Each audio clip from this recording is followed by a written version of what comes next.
You better be in the house when them street lights come on. Ain't that what your mama used to tell you? But I bet you when she told you to stay out the streets, she had no idea that the YouTube streets would take over the world. Uncle Juice, public figure Boogie, Baby Down So Raw, Detroit Gossip, and the most dangerous voice in Detroit, Dogface TV. Bitch, I talk more shit than Dogface. They running shit from coast to coast. Welcome to the Danger Zone. 5, 4, 3, 2, 1. Let's go.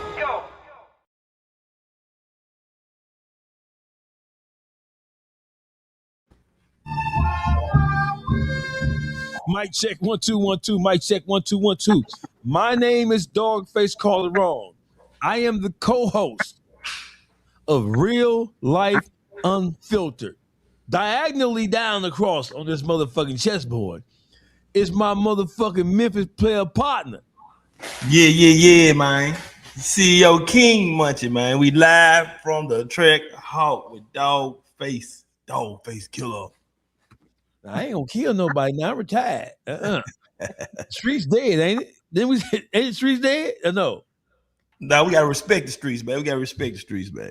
Okay, so listen, man. I want to work everybody. I want to welcome this shit is funny, man. I want to welcome everybody to Real Life Unfiltered. Shout out to people. Shout out to all my people over Real Life Street Stars. Shout out to everybody at Propane Media. Shout out to everybody on Live at the Track Hawk. Shout out to the Henny Gang, my arch nemesis, the notorious Wicked Witch of Yonkers. Hold on now. That's a whole new introduction that you done gave me. The Wicked Witch of Yonkers. I just made that up.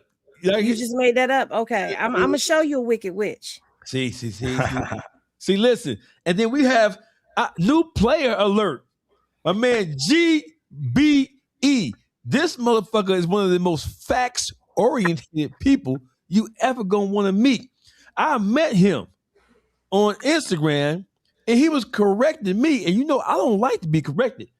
I don't take kindly to no motherfucker correcting me, but I accepted it. Look at this motherfucker clapping this for bullshit. Yes. I still salute to you on that one. Yes. Hey, listen, I accepted the correction because the correction came with facts, logic, and reasoning. And me and GB, we've been rocking for how many years? It's been some years. Yeah, it's been a minute. And this man is a man full of facts. He gonna have to bring them facts to the table today because we ain't buying that shit today. Somebody is in trouble. Somebody's in trouble. Somebody did wrong. GB. Now listen. Now I'm gonna give you a chance to talk about this wrongdoing. But when we talk about this wrongdoing, you're gonna have to come on with this wrong. You're gonna have to come on with this shit, GB. Hey man, I'm ready when you ready, man. I'm gonna give you a chance to talk about all this wrongdoing going on in the land of BMF. So you gonna have to come on with it. You ain't getting no breaks on this show. So listen, Mr. Curtis Jackson himself. He announced 2 days ago. Was that yesterday or day before yesterday? Yesterday. Yesterday. A day ago. Yesterday. Mr. Curtis Jackson himself, aka 50 Cent, he announced that January 16th, he's going to give us the long-awaited second part of the documentary about the life of Demetrius and Terry Flannery, aka Big Meech, Southwest T, BMF. Did you guys all see the promo clip? Yeah. They put on. So, what did you guys think about the GBE? Let's start with you, right? Because this is your area of expertise, right? Yeah, I'm starting with you, motherfucker. When you think you get away? We come with the heat off bail, which fucking with you. So, when you saw the promo clip go up, were you surprised? And what did you think about it? No, I wasn't surprised. A couple months ago it leaked on. A part had leaked on YouTube. Where, yes, it did. He talking. So I mean, I kind of figured it was coming, but no, I wasn't surprised. You wasn't surprised. Henny, did you see the promo clip? Yes, I did. And when you saw the promo clip, what were you thinking? This ain't it. I'm with you on that. Ain't it. When you say this ain't it, what do you mean this ain't it? This isn't what was supposed to be next on deck. What was supposed to be next on deck? The Tammy Cowins documentary. Okay. So are we saying so just before we even get into it, right? Let's look at the promo clip and let's see what we can extract from it.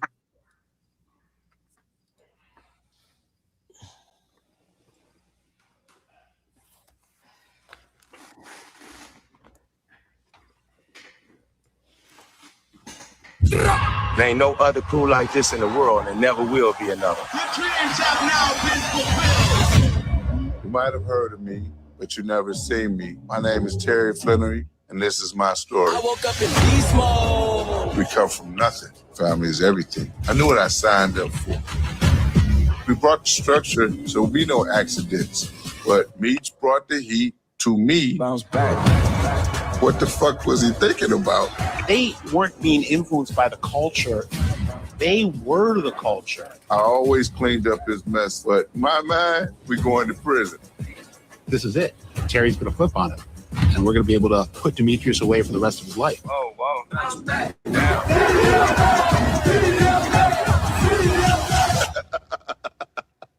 We know that's not true. Now, let me say this. I'm not saying it don't look like it's going to be good, because it does. But I didn't think this was going to be the next installment from the BMF stories.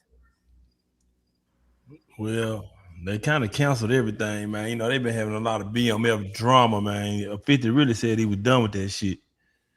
Man, For him to come back around and fuck with it was kind of it kind of threw me off too. I thought he was done. He said he washed his hands. He said he's gonna let them guys stay broke, man. Okay, so listen. So here's why people who pay attention to these type of things, and this is why people who have tuned into the whole BMF situation, this is why people are kind of like thrown off. Because that trailer doesn't really speak to what we were promised that we would get next, right? So I think based on the breakup between 50 and Big Meech, and I think because of how 50 chose to attack Big Meech, and we called him the rat, saying that he was in bed with Tammy Cowins. He implied it, and then he flat out said that he was in bed with Tammy Cowins, that he knew she was a federal informant the entire time, or at least a good portion of the time that he was dealing with her.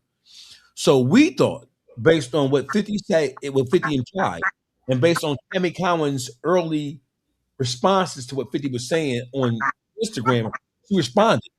And she basically alluded to 50 knowing about what was going on. Now, on that trailer, Tammy Cowins commented twice. The first comment was this. She said, and she commented an hour after it went up. She said, Meech knew what he was doing. Then he go and hide his hand. You said it best. He told me to tell facts. And then she commented a second time on that same post. She says, Meech knew exactly what he was doing. Now that thing has come back to light. He's trying to step back and hide his hand. Terry was unaware, all caps, of any of it and played no part in it. So that's why we are kind of like merging the Tammy Cowins with this, because from what we see, it is really just about Terry telling his side of the story. Tammy Cowins injected herself by commenting on that post twice, and that's why we have the mixture of the two things. So my question to you, in my mind, well, I have a statement in the question. In my mind, 50 Cent wasn't supposed to drop nothing about BMF, period, as it relates to a documentary or nothing else, until he came with them facts to support the claims that Big Meech was a snitch and that he knew about Tammy Cowins being federal informant. GBE, what do you say? Man, and there's no facts to present. That's why I tried to tell you from the get-go when we first started having this debate. If there was facts to present, he would have been presenting the facts. What's taking so long? How many months? It's been over a year. Well, it's been 8 months exactly. They broke up. Right? We gotta play semantics here. It's been about 8 months. How long has it been, Henny, since 50 Cent went on the attack? 8 months. About 8 It's months. been 8 months, yeah. Okay, so what the fuck is this shit? Man, some hating going on. You know, 50 Cent the biggest hater of all times, man. Come on, man. Now, Munchie, just because he may be a proverbial hater, Munchie, don't mean facts ain't facts. So I want you to tell me, and you ain't never been a man short of words. So go ahead, pray. Go ahead. Man, what the facts? Man, Meech is still not a confirmed rat, man. I'm still waiting on it, man. It's not enough proof for me, man. I see he did maybe some slick shit. You know what I'm saying? But I don't see didn't nobody go to jail behind him, did he? Because there was some rumors he had. Rumors. He set up his plug, this and that. That shit was all fake rumors, man. Man, who went to jail? Who got arrested? Who he telling? Nobody find out. Well, that is the definition of snitching, right? Well, if you listen to those, snitching is to cooperate to tell law enforcement something about a crime that somebody else committed. Okay, did he do that? We don't see. So listen, we need evidence. I don't see any evidence. He didn't do that. I don't see any evidence outside of examining what took place between Meech, Tammy, and Cuffy, right? Who was basically the St. Louis plug, and one of the people who, even according to Meech's own admission, helped turn BMF into what it is and what we knew it to be. Look who the rat allegations originally came from. A rat. Blue Da Vinci, man. He was the first person to scream, man, the hell with Meech, nigga down there snitching. They said, what? He went viral. He went to go calling Tammy and trying to call all these people to make it a proof that he was snitching. Y'all remember that? He was saying that while Meech still had about 3-4 years left. He been screaming that. He was going on Vlad, screaming Meech was a snitch. He ain't never had the facts, though. I still ain't seen them. The only facts to that comes from the testimony in the Franks hearing. That's the only thing that's in there. I can say that. For me, timeline of everybody being in cahoots with each other. That's why people are going with the narratives of Meech said something, because everything does look suspicious, does sound suspicious, because why would you give somebody your life rights outside of your family? Why you didn't give those to your baby mama? Why you didn't entrust those to somebody else? You gave it to somebody who you say is a complete stranger to you, that you only met through pen pal. I don't know nobody that's willing to give their life rights knowing that it's worth multiple millions of dollars in movie deals, docuseries deals, all of that to somebody that they don't know at all. And through Tammy's own admission, she's been around all of them from 2002. She claims she met Meech in 2002, even though she was with Blue in 2002. So it's a lot of suspect stuff that's been going on in that whole thing. GBE. Well, first of all, when they say why he give her the rights, who is gonna get the rights to? Lil Meech's mama was married to a whole nother nigga, so we gonna give her the rights for? Because that's his child's mother. Nah, and that would be part of his legacy. Oh, baby mama can't have that. Why not give it to a family member? What's wrong with his sister? What's wrong with his mother? Everybody ain't good with money in business. Just because they're your family don't mean they good with money or business. Now y'all know you trust a stranger. Now y'all know Lucille bad with money. Tammy comes from a business background. Right. Tammy comes from working with the government too. And sneaking around with a husband and doing all types of shit. A woman like that is not credible in my eyes to be handling nothing. Oh yeah, when everything hit the fan, no, she's not credible, but nobody knew. I have a question. So let's just really jump right into this shit then, since we ain't playing no more. We at minute 14, we finna go into minute 15. Let's just put all this shit on the floor. So listen, when we talk about, the question was raised, well, why did he give his life rights to Tammy? He gave two things to Tammy. One, he gave her power of attorney over his physical being. Mm-hmm. And he gave her life rights. authorization and he gave her control of his life rights. He gave her two things, DBE. Power of attorney got a time limit on it now. How long was it for? We don't know. We haven't seen it. We haven't seen the structured document of what the power of attorney was about. And she didn't need power of attorney over his life in order to run with or in order to take the life rights to the BMF story. Those two things are two separate You need things. power, dog, to move the money around, open accounts and all that. You can't She got the life right. She had power of attorney over him prior to any deal being struck. Right. And So, that means you gave her power over funny. you, over anybody else. That means if anything would have happened to him, she had power of attorney over anything that had to do with him. If he would have passed away in prison while she had power of attorney over him, then his family would have had to go to her to make the decisions about what would have happened to his body, God forbid, if he was died in prison. So my whole thing is she had life rights and she had power of attorney over him. You don't need one to have the other. You don't have to have both.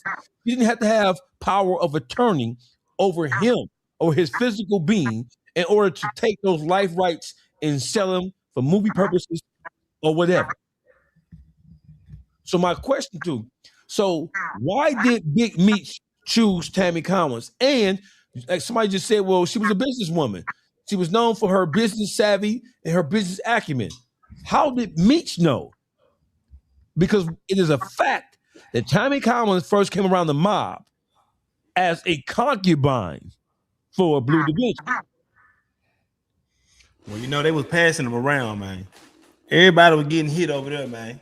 You know what Big Meech said, man? If she not the wife, man, she for everybody now. We ain't got no evidence that she was a pass around. According to Blue Da Vinci, she was his old thing, his old corporate type thing. So, what's her original occupation? She was working for Goldman Sachs. Was it Goldman Sachs?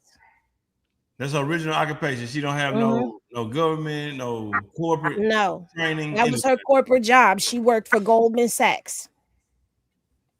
That's money right there. That's financial. So the question is, let's deal with the shit that's kind of like sketchy. Why would Big Meech choose Tammy Cowins out of all people to give power of attorney over him and to give her access and control over his life rights? I just said. Why was it? Man, financial. She worked at Goldman Sachs. That's a very intelligent lady.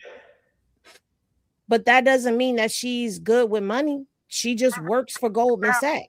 But what she do at Goldman Sachs, isn't Goldman Sachs financial services?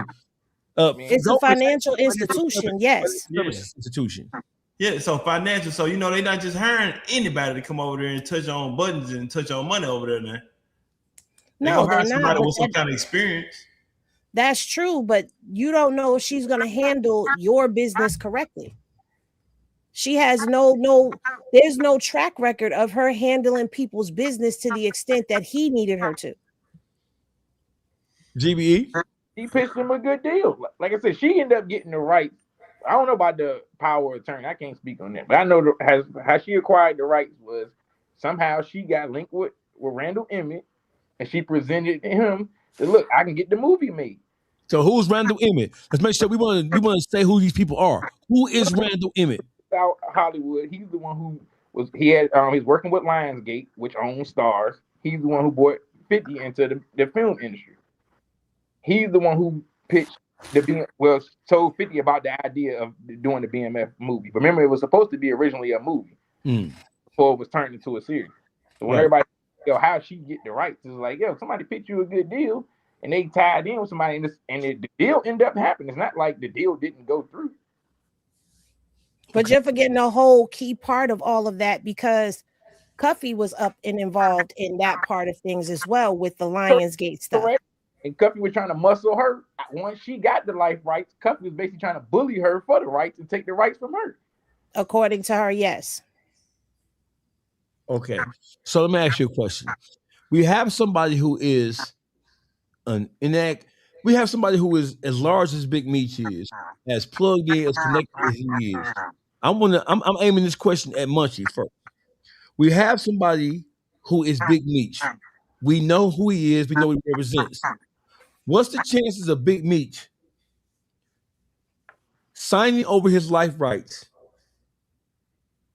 and then giving this woman control of his life story? What's the chances of that happening without him properly vetting who she is and confirming where she came from? No doubt. You done did 17 years.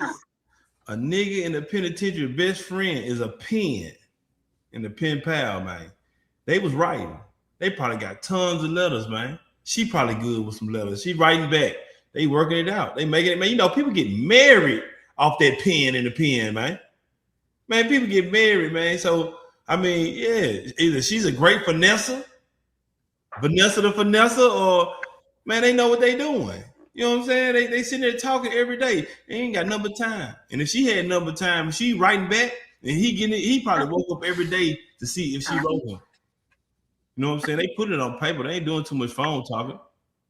How it seemed like they were doing. So, you know, he probably gave up his rights, but did he make some money from it? That's the question. Did he get paid? We know his son got paid. He got paid. We know his son got paid. At the moment, that's the only person who looks like got paid, huh? GB. Meech wouldn't have been able to receive the money anyway because he owed restitution, so they would have took that anyway. So you would have had to funnel the money through Tammy or through someone else anyway. He owed restitution, so that's another plus. That's another plus. Our restitution, Tammy, look here, you take everything I make, we just put it in the bank account. Happy for me when I get home. He can't benefit off of it. They gonna take it. So he had to have signed his life rights over to somebody. Why would he have done it? Because as a federal prisoner, as an inmate in the Federal Bureau of Prisons, he could not do anything that would have benefited from. You got any income coming in as a prisoner? I don't give a fuck if it's fed to state. They taking that shit. So that's why he would have signed his life rights over to somebody. The question is, why was that somebody Tammy Cowins? Tammy Cowins, that's the point. And on top, yeah, absolutely. And you mean to tell me that he had access to people in the streets? He was talking to people in the streets, right? He wasn't on the island by himself. You mean to tell me? I know a pen a bad motherfucker in you like that, but you mean to tell me that he can make a move like that? He said power of attorney and life rights over to a bitch, and he ain't called to the street to really confirm nothing about this bitch. Well, not only that, she wasn't the only one writing him. Yeah, we ain't talking about no, because I was in prison, and niggas when I was in prison, niggas he didn't know at all. He was writing. And he was writing back. So my thing is, what's the chances? This is not Joe Smo, Munchie. This is not Lil Bill. This ain't Lil Mookie Mook of Southside. This is Big Meech. You mean to tell me before he made an executive decision like that, he didn't call to the streets to confirm who this person was? He didn't no due diligence, no background check. He ain't make no phone call to figure out who this bitch is here. We can't say that though, dog, because listen. Nobody knew that what happened with the Terry White situation. We keep leaving this out like it was blasted out there as if everybody knew that she lined Terry White up. Terry White was still dealing with this woman when she did what she did with him. Correct. He didn't want to see him. She's sending him money. He never black. And then Terry White was a rat before that situation happened anyway. Correct. So but see, you know what? To me, no, go ahead. Finish what you were saying. I keep running around like as if it was known in Atlanta that, hey, she lined Terry White up. Nobody knew. Well, you can't say nobody knew because somebody had to know. Terry White was in the streets and was moving weight. So it's not like he was just some corner boy. Like you heard all of the stuff that they seized. It's very clear that he was pushing out there in Atlanta. So if he got hemmed up and she had something to do with it, there's no way that stayed a secret in Atlanta. That's going to be out there that she was the one who put it out on him. The whole thing with all of this, though, is everybody also forgetting that what was probably her stamp of approval was Cuffy. That's probably why Meech didn't bother to do a background check because she was with Cuffy. But now this is where the story starts getting twisted up because according to testimony, she says he sent her to Cuffy. But here, Cuffy and Tammy had dealings before that also too. Because remember when Cuffy was coming to Atlanta visiting Tammy, Blue didn't even know that they was even dealing with each other. See, a lot of people didn't even really know what was going on.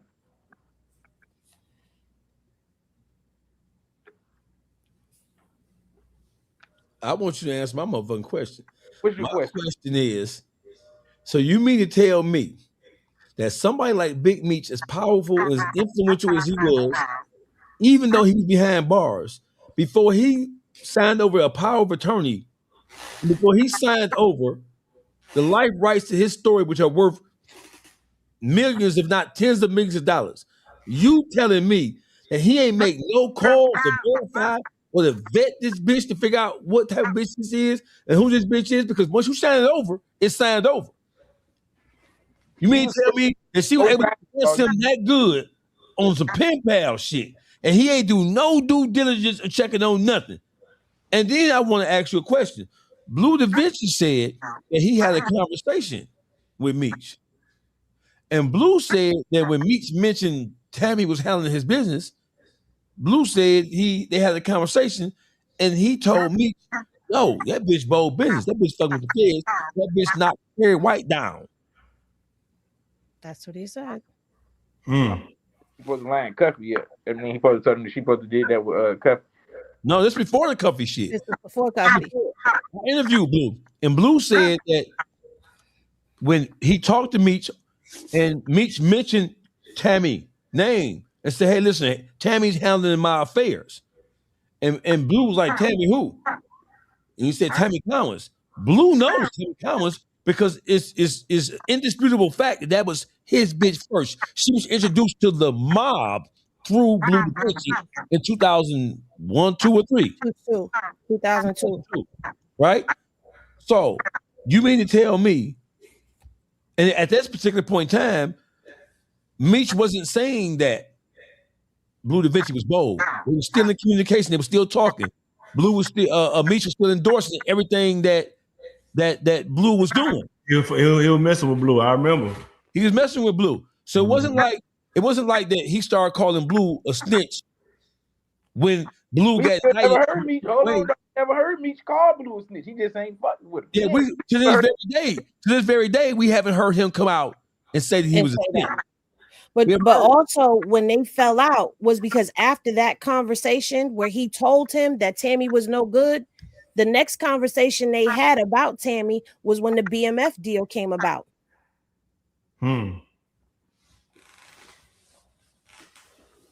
So that's where the fallout started happening at. So you can't say he didn't find out ahead of time that she was no good. He knew ahead of time she was no good.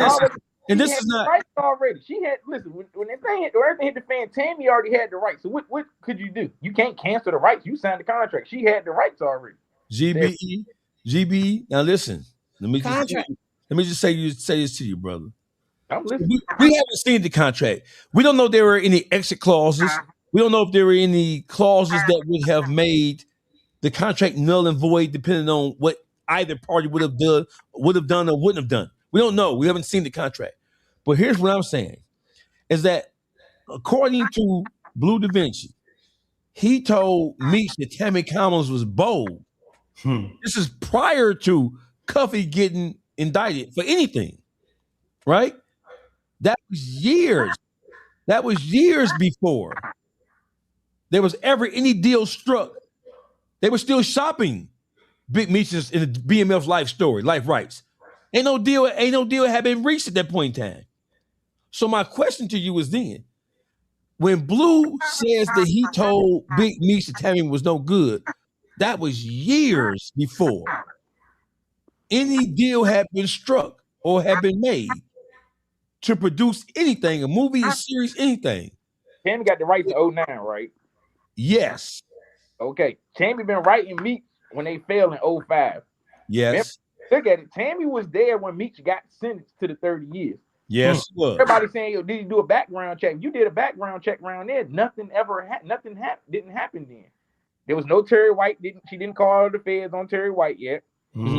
She been in the picture since 05 as far as writing Meech. She was there when you sent it. So when y'all saying, hey, why he ain't do a background check? If you did a background check from the time she started writing you, and she been there, the background gonna come back good. So you're saying, but she started writing him in 2005, but she didn't divorce from her first husband till 2006, and by then she was dealing with Terry White while she was writing Meech. So while she's writing Meech, she's setting Terry White up to take a fall. So either way, there's stuff that's going on that once he gets knocked down, like I said, there's no way that nobody knew that Tammy had something to do with it, because Tammy was riding around with him. Tammy was basically his side chick. And the way it read was that she was the one that he would come to and talk to about all his problems with his other girl. He even drove with her to go see Meech one time. He took her to go visit Meech.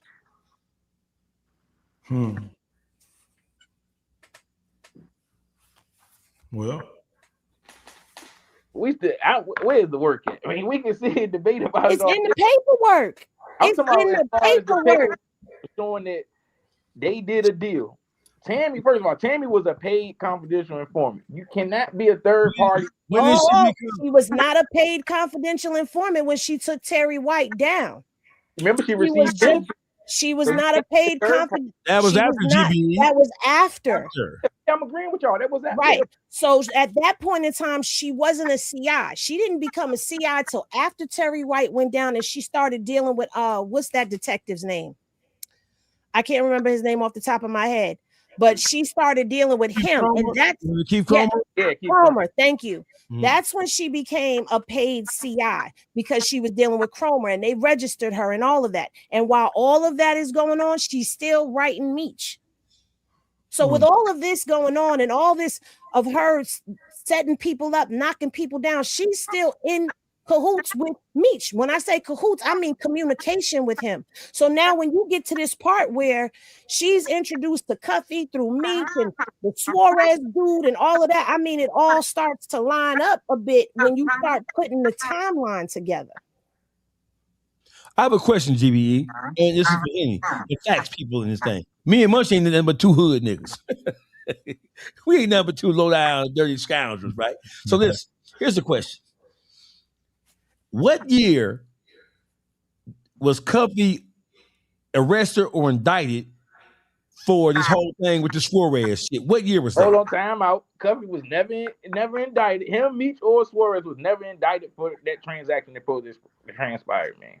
It was never no indictment. Cuffy never got arrested for that. What Cuffy got arrested for was when CS2 put him with Agent Martinez out of Memphis, and they did the 2 dummy buys on Cuffy. Cuffy didn't have no money. He didn't have no way to get to work. They gave him an Escalade. So he sent 2 people down there. They gave them a vehicle with a trap in it. They pulled the vehicle over. They found the 2 joints. They tell Cuffy, you owe for the vehicle and the 2 joints, and we're going to send you some more product. That's when the bust happened. He was never locked up for no Suarez transaction that Meech supposed to put together. That's the lie Cuffy keep trying to just put everything together. That never happened. You never got arrested for that. You got locked up for the Agent Martinez situation. So what? So who is Suarez, and how does Suarez factor into this whole equation? Fidel Suarez was locked up with Meech in Michigan, and Suarez had connections to Mexican cartel with better prices on bricks. And so Fidel was put on to Cuffy and Tammy. Well, this is where you can step in, because this was like 8 months ago. But Fidel was put into connection with Cuffy, and then that's when Tammy came into play, if I'm not mistaken. I could be wrong because I'm just going off the head. You're right, Henry. And then Fidel got pulled over for his bricks and let go. It's a lot of moving parts to all of this when you start getting into this timeline where Tammy is in there, Cuffy is in there, Meech is still in the mix of all of this. This is where it gets twisted and turned. Okay, so here's my question. So I'm on point with this now.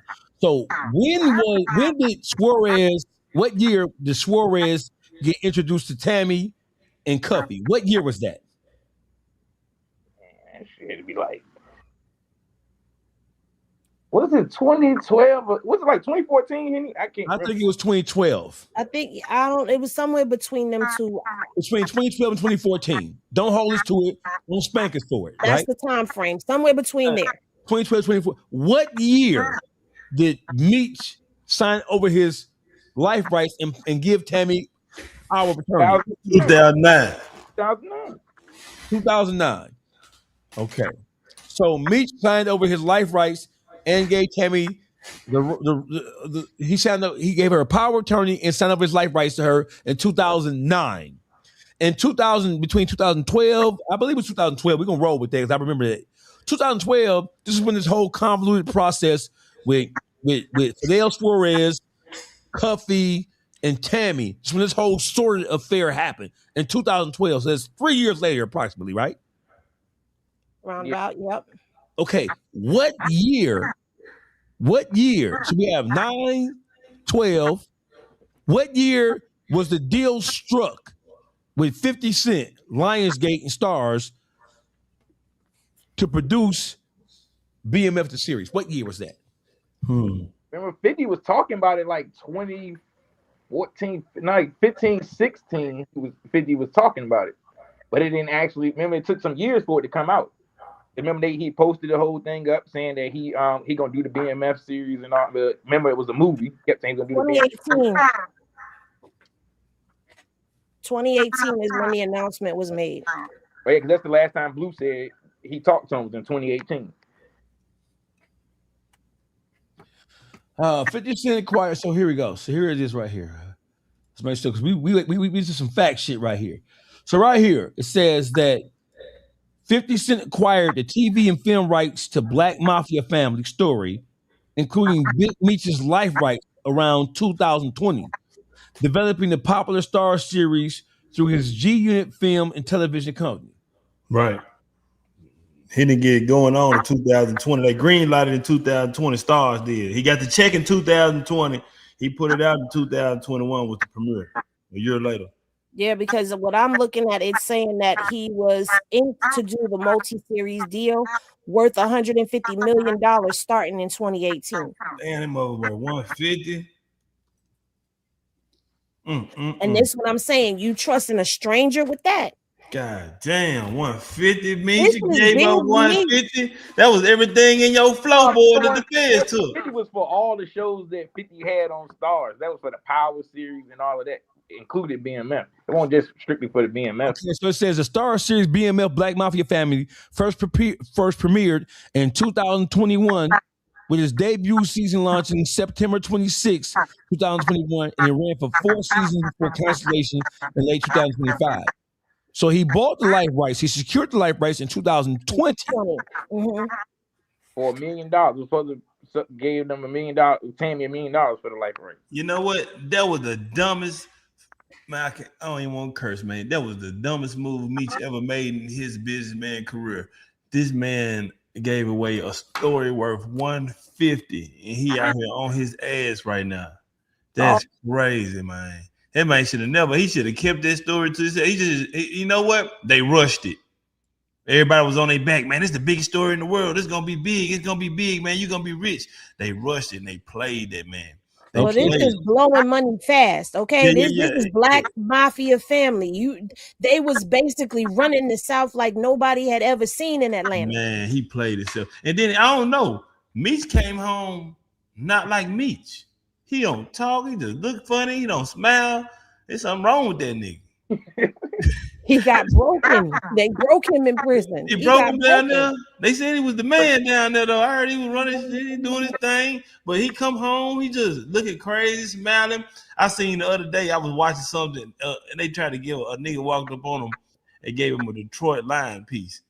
Man, that little piece looked like it came out the candy machine. That's that bitch ass nigga. Don't do Calico like that. Go ahead, dog. Yeah, you know I'm finna get that bitch ass nigga ass. No, don't do that. What's his name, dog? You've been waiting for that one. I lined you up for that. Hey, GB, that's your man.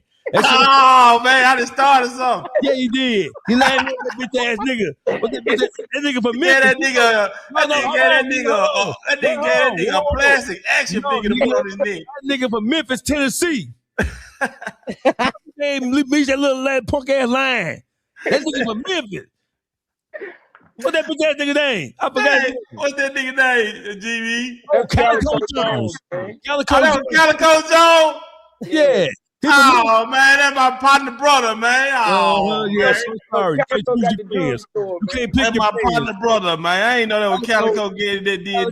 Jones, bitch ass. He gave me that little bit ass thing. Man, motherfucker, so little baby. Hey, GB, you see how you and y'all see y'all think I love y'all brothers. Y'all set me up for success when it comes to insult me a bitch ass nigga.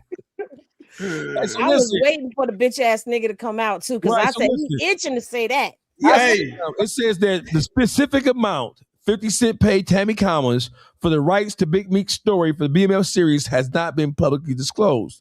Financial details of the deal remain private, so we don't know how much he gave Tammy Cowins. What we do know is that Big Meech managed to secure a deal through Stars for how much? A 50 ball. Not Big Meech. We don't know. We don't know what the details are. 50 Cent put the deal together with Stars. No, what I'm saying is that it's not publicly disclosed what he gave Tammy Cowins, because Tammy Cowins owned them. She controlled the life rights to Big Meech's story. I don't think Big Meech got nothing. Whatever he paid Tammy Cowins because she was in charge of Big Meech's estate. Basically. Which means she would have had to disperse it to him and whoever it is that he wanted it dispersed to, because she was over all of that. Power of attorney and the life rights gave her total control of all of that. Again, why would you give that to a stranger? GBE, what's the chance? At that time, she wasn't a stranger no more. We got to stop. We got to. Hey, listen. Listen, was he knocking her down before he went to prison? Listen, because at this point in time, we know Meech like to have him passed around. So listen, I'm going off of what I saw in the paperwork. Don't come for me. This is allegedly according to the paperwork. She was a pass around. So what's to say that she wasn't creeping around behind Blue Da Vinci's back? She definitely was. Letting Meech take her down, because none of this makes sense that they was just pen pals and wasn't nothing going on between the two of them. Because I done been around a lot of dudes. And unless you just a dude that don't be getting that punana the way that other people be getting it, you're not going to be doing no coochie whip stuff like this, just giving away your life rights and power of attorney. He had to take her down. That was his jailhouse girlfriend. That was business, man. Business is business, man. The business got handled. Hey, man. Yeah, he got handled too. Whoa. You say, first of all, ain't nothing like no motherfucking business. Probably ain't nothing. Stop making me. Hey, ain't nothing like indecent proposal. Hey, GBE, what business get took care of when from what we can tell, Tammy Cowins ain't really gave Meech a motherfucking thing, especially after Meech fell out with 50 Cent. We don't know that Tammy Cowins gave nobody nothing. We don't know how much that 50 bought the life rights from her for. It could have been $1 million, could have been $1. We don't know. We know that he made her an executive producer. So we know that she had her hand in it. On top of we know that 50 Cent gave her something for those life rights. We know it was something. There's no way executive producer credit. She was getting paid off of every episode and residual. Every episode. So you need to tell. You know what? She took Meech's deal. Meech couldn't do no deal by himself. He can't benefit off of it. He was locked up. They would have took it. Well, they would have took it. So y'all are totally right. He really should have put that in somebody else's hand. You know, he could have put that in a lawyer's hand. Exactly. Ding, ding, ding. Now you talking. He could have put that in a lawyer hand and it'd have been safe. They would have put it in the escrow. Simple math, man. He dropped the ball. He gave it to a freak. And so now, with all of this that's going on, this why people looking at what she's saying and putting these 2 and 2s together and coming up with 4, because none of this makes sense. Because what she said was that was given to her as payment for setting Cuffy up. That's what she said. I ain't see Am that. I lying? Where you see that at, Henry? I got paperwork. Go pull the paperwork. Go pull the paperwork. It's in the transcript. Henry said she pulled that paperwork. Go pull the paperwork and then hit me on IG and let me know. And if I'm wrong, we can come back live and you can tell me that I'm wrong. Yeah, I don't mind that. Well, I don't mind being wrong because I'm human. I make mistakes, but I know that that's what was supposedly what she was paid.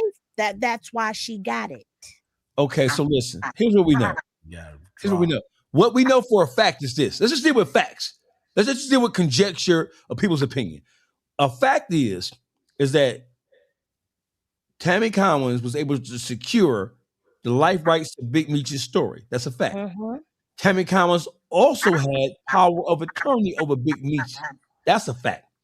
We know that, according to what we just read, 50 Cent didn't strike no deal until 2020. So the shit with Terry White, Cuffy, all this shit had happened years before. So wait, doggy, wait a minute. There's another fact that we got to put in there. The Frank's hearing? All of it. No, forget that. Cuffy wrote him and told him about what was going on. Right. Yeah. So that goes in there too. That's a fact. So let's talk about that. Let's talk about that, right? And here's why we're talking about it. Why we're talking about it, because in the middle of all this, we have a confirmed DEA federal informant who worked for the government and who agreed to continue to work for the government. And according to her own statement, she agreed to work for the government for what, DBE? This ain't no conjecture. This is fact. That hoe was getting paid, man. No, motherfucker. No. That hoe was benefit. Look at them. Hey, look. Hey, Jeep, you thought you want to cuss me out and disrespect me? I'm sorry, Dogface. I gotta agree with him because she was being paid by the government and all this. I get that. But when she transferred from the first DA agent who had her over to Keith Cromer, they approached her again and told her they wanted her to keep on working on their behalf and that their focus was going to be on taking down Mexican drug cartel members, right? Right. That's the plug. Now they going for the plug. Right. This would keep Cromer presented to her. Now, she fired back. She didn't want no money. According to her own testimony, she wanted a sentence reduction for Big Meech. That's a fact. That's a fact. Okay, so then put 2 and 2 together. Then who out of all people will want you to get a sentence reduction? Somebody you fucking. Thank you. She want that pipe. You gotta get it now. I want it and I want it now. Get them home early. So man be talking all kind of freaky to her ass on the phone. So here's where all the convoluted. This is prior to Cuffy. Prior to Hear me out, right? Okay, she asked Cromer for that, right? Cromer can't make no decisions. Here we go with this shit. To give her no answer back. He just said, I'll look into it. Cromer can't give her no deal. I'm like, well, okay, you do this. We gonna get Meech your time cut. Hey, I didn't say that Cromer. The agents in Detroit. He's not this strong. Well, I didn't say Special Agent Keith Cromer made the deal with her. I said that when Keith Cromer talked to her, reached out to her, and informed her that he would like her to keep on working for the DEA, and that the focus had switched to mid-level American drug dealers and had focused to the cartel, both Mexican nationals, aka cartel members. When he presented this deal to her, and she was already a paid informant at that particular point in time anyway. When he presented this to her, and he told her that he would she was going to continue to be a paid informant, she said she didn't want no money. She said she would do it in exchange for a time cut for Demetrius Flannery. Now you mean tell me you finna work hand in hand to set up Mexican drug cartel members? You finna put your life on the line. No money, but to free a motherfucker who in prison already. That you just a pen pal with. And hold on, because with Cromer being a federal DEA agent, the DEA can go in there and talk and try to cut something out if they, they can. So he couldn't do it himself, but he could have pulled a few strings. You know what I'm saying? But He had to run. He had to listen. They had a conversation. He told her, "Listen, we want you to continue to work for us in the capacity of a competition informant, and we want to switch our focus from rank and file drug dealers to Mexican nationals. That is code language for cartel members, right? Yeah. Which Suarez was a cartel member. Yeah, she said, "I don't want no money. I'll do it for you." In exchange for a time cut for Demetrius Flannery. That is what she said she wanted. That's a fact. So what she was a puppet. This hands down, she was a puppet. He signed his life rights over. And so anything he tell her on the phone, she can repeat. Mm-hmm. So here's the paperwork he signed. So let me we all know for every phone call. Let me run this past you. Hold on, run past you. Listen. So Big Meech don't know shit about Tammy Cowins being a federal informant. He don't know shit about Terry White. He don't know nothing about she was fucking Blue Da Vinci. They met coincidentally. You think he don't know about all that? You know about all of that. He don't know about all that. No. We playing devil's advocate here. We saying that Big Meech, prior to Tammy Cowins writing him, he hadn't heard about her, didn't know her, did none of that shit. And we're saying that when she started writing him, she never mentioned that she had been around any members of the mob.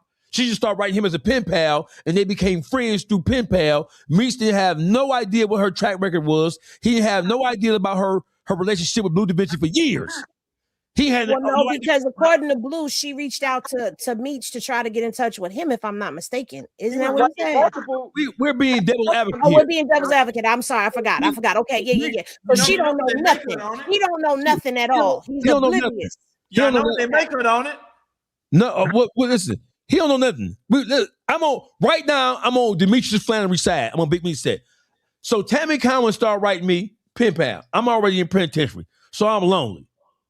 I'm somewhere in the Supermax, somewhere underground. I'm lonely. Dick on swole. Woody on Woodlock. She sending me pictures and all kind of shit. That little snatch. You know how we do. We niggas sucker for love when he in that goddamn cell, right? So listen, a nigga ride a bulldog back when he in that cell. We don't give a fuck, right? Okay, so I got you. So Meech don't know nothing about Tammy Cowins' relationship with Blue Da Vinci 2002, 2003, prior to the indictment. There's nothing about that shit. Right? Meech don't know shit about Terry White getting set up by Tammy Cowins, right? Meech don't know nothing about Keith Cromer telling Tammy Cowins that he wanted when she was passed from one handler to her new handler, which is Keith Cromer. Meech don't know about none of that shit. And Meech don't know that Tammy Cowins struck a deal to continue to be a federal informant in exchange for his freedom.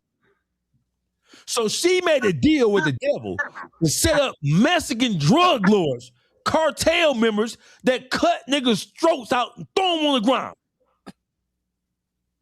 She made a deal that would require her to put herself next to the most dangerous criminals on the planet. It don't get no more dangerous and violent than Mexican drug cartel members. They ain't playing no games. So this bitch agreed to put her life in jeopardy to knock niggas down for Big Meech's freedom. Man, she can't play that. When you say devil advocate, what you saying is she was a Donnie Brasco. That means she got to get her own movie. Oh, she definitely deserves her own series because that shit. Listen, it don't on the scale. See, Tammy Cowins and that bitch run Rockefeller. What's the bitch name? Desiree Perez. Yeah. Them two bitches right there. Them stories is better than Griselda Blanco's story. Right? So let's say Meech don't know about. He'll know about Tammy's involvement with Blue Da Vinci. He doesn't know that she was around the mob. He doesn't know that she took down Terry White. He doesn't know that she was approached by the DEA to continue to work for them after Terry White got knocked down. When she was passed from one agent to another agent, they had a meeting, and the agent said, "Hey, I want you to continue to work for us." So Big Meech don't know nothing about. She entered into an agreement where she agreed to take down Mexican drug cartel members, not for money. She wasn't she wasn't concerned with any money. She did it She agreed to it. They had a deal in exchange for Big Meech's freedom. Big Meech don't know that this bitch who he been pen pals with for 5, 6, 7 years. He don't have no clue that this bitch is finna work with the Mexican, work with the DEA to take down cartel members in exchange for his freedom. She ain't told him, I'm finna get you out this shit, baby. That's hard to believe. I can't see it, bro. I can't see it being that cold. She ain't that cold of a bitch. Yeah, no. You gotta remember, right? When she first got with Jack Harvey, remember Jack Harvey said Jack Harvey was that's Jack Harvey that she was switched over to Keith Cromer. Jack Harvey said, hold on, dog. Listen, remember when she got a nigga on the streets put her with Jack Harvey. Remember they said an ex-convict was the one who introduced her to Jack Harvey. Well, listen, Blue Da Vinci, I know what you finna go, nigga. Blue Da Vinci, Blue Da Vinci. I know you finna come with that Blue Da Vinci shit. No, I ain't saying Blue put her with Blue on home yet. Blue on home yet when she got with Jack Harvey. Come on. But it was somebody else on the streets that put her with Jack Harvey. So they like Meech put her up to do the line Terry White up. It was somebody else on the streets who the one that Jack Harvey dealt with. Oh yeah, so that I agree with because that didn't even make any sense. Once I saw ex-con, I was like, that theory goes out the window to everything because wasn't nobody home at that time. Everybody had just started getting locked up.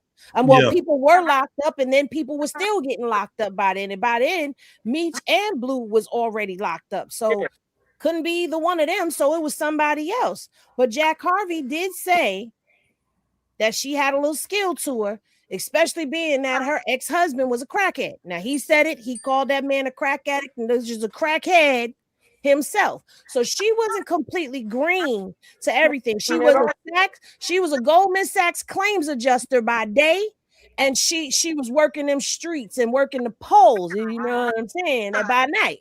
Tammy mingled in the streets. A lot of niggas in Atlanta know Tammy. It wasn't like she was just some green bitch and everybody like, no, this is just some worker. She don't know what's going on. Meech put her up. She was so what they saying about it? What they saying about it? GBE, what they say about it? What the streets say about her? Let's see what the streets say. Streets to this day in Atlanta fucking with her and vouching for her. They still vouching for her out there in Atlanta? Yeah, it's still niggas still. I don't know why you telling. Yeah, Atlanta taking another L. Look at Munchie. Look at Munchie ass. Them ass tell you. Still fucking with her? No, we ain't. They tried it over there. Atlanta, boy. Atlanta so hot, boy. Boy, y'all need to get up out of there. Who in Atlanta right now? Y'all need to get out of there, man. We not gonna have in Atlanta, right? Yeah, he down there. Yeah, he down there. He was south. Oh man, GB. Yeah, Cannon Road. He over there. He there right now. Look at the wall back there. He over there right now. Hey, listen. So we not gonna have no motherfucking Atlanta slander going on here tonight. Queen rat. So listen. Here's what we have to believe. So Big Meech didn't know that Tammy was involved with the mob. Damn. He didn't know that she was Blue Da Vinci's ex-bitch. He didn't know about Terry White, none of that shit about Terry White. He didn't know, he didn't know, well, he could have known who, he didn't know that Tammy knocked down Terry White single-handedly. In a sting, in a operation that the DEA officials said they had never seen somebody work with such proficiency and efficiency to take a motherfucker down. They had never had that much information provided to them to take down a motherfucker by a motherfucker who wasn't already a CI and a person who wasn't motivated by money. Well, she wasn't motivated by money because hold on. she wasn't getting paid. She wasn't getting paid when she was with Jack Harvey. She didn't start getting paid till she got with Keith Cromer. Did Meech know Terry White? Yes, she know Terry White. Does Meech know Terry White? Oh. Terry White was a major player. And everything in Atlanta, there's nothing that moved and shook in Atlanta that Meech didn't know. There was no major players that he was unaware of, bro. That was his city. That was his Terry White was a BMF. No, he was not. I don't know if Terry White was home when they remember Terry White caught the case they snitched on the first time. He went away. Then he came home. I don't know what year he came home. I don't know if he came home after they fell in 2005 or what. Remember, Terry White went down like what in the night, sometime in the 90s on that first case he told on. And that's when he came home, they had the cartel supposed to drop the casket in the halfway house parking lot. Man, if I'm not mistaken, Terry White went down not too long after the first batch of BMF people got picked up. If I'm not mistaken, I can't remember the timeline neither for that, but I believe Meech was already locked up. No, he couldn't. Yeah, because it was after Meech was locked up because Terry White took Tammy to go visit Meech. Yeah, the second time he went down, what was it 2010, 09, 2010 or something when Terry White went down that second time? So Meech and Terry do have some kind of ties to each other, right?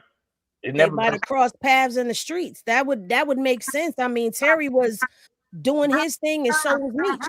So it would be, real asinine to think that they didn't cross paths or have knowledge of one another. Well, I can see now why they saying Big Meech and Snitch. I mean, they saying it. That paperwork he signed to let her take over, that's some powerful paperwork. We don't know how powerful that paperwork is. And if she's working for the government and working for Big Meech, man, that's crazy. That's a fairy tale story right there, man. I just think, man, Big Meech kind of, man, let her do the talking while he did the walking. So listen, let's be fair to Big Meech. So listen, because the subject of this conversation, it wasn't even really about the whole Cubby situation, right? Hold on, doggy. Did you just say be fair to Big Meech? You just said that.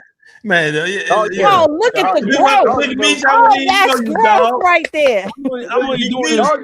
Dog, Big Meech introduced us because you can't say that. No. So here's what I'm saying. I don't give a fuck about nothing. I'm ignorant. So I'm saying this. I'm saying let's be fair to him. In order for us to believe, let's look at what we have to believe in order to give Big Meech a clean set of hands, right? So we would have to believe that Big Meech was unaware that Tammy Cowins, not that she was fucking Blue Division, because that's not criminal. We would have to believe that Big Meech didn't know and wasn't in a position to know and was never told that Tammy Cowins knocked down Terry White. We would have to believe that he did not know it, because if he did know she did and he still chose to deal with her, then that would mean that he's doing what? Puppet master. He harboring the rat if he knew. That's what that would mean. But see how taking that off the table, then that means that you would have to disregard everything that was told to you by Blue about the conversation they had, that he told him that Tammy was no good before the deal, and then found out after the deal, that Tammy was the one that was spearheading the project. It couldn't have been before she got the life rights in 09. Blue ain't come home to 2011, 2012. She already had the life rights. What year? Okay, listen. What year did Terry White get knocked down by Tammy Cowins? I want to say like 2010 or something. Around that time. It's on the screen. That says July 14th, 2009. It's on the screen. 2009. Right. So that's the same year that we're saying that Big Meech signed over the power of attorney and life rights to Tammy Cowins? Yes, sir. Okay. So Terry White get knocked down the same year that Tammy Cowins knocked down.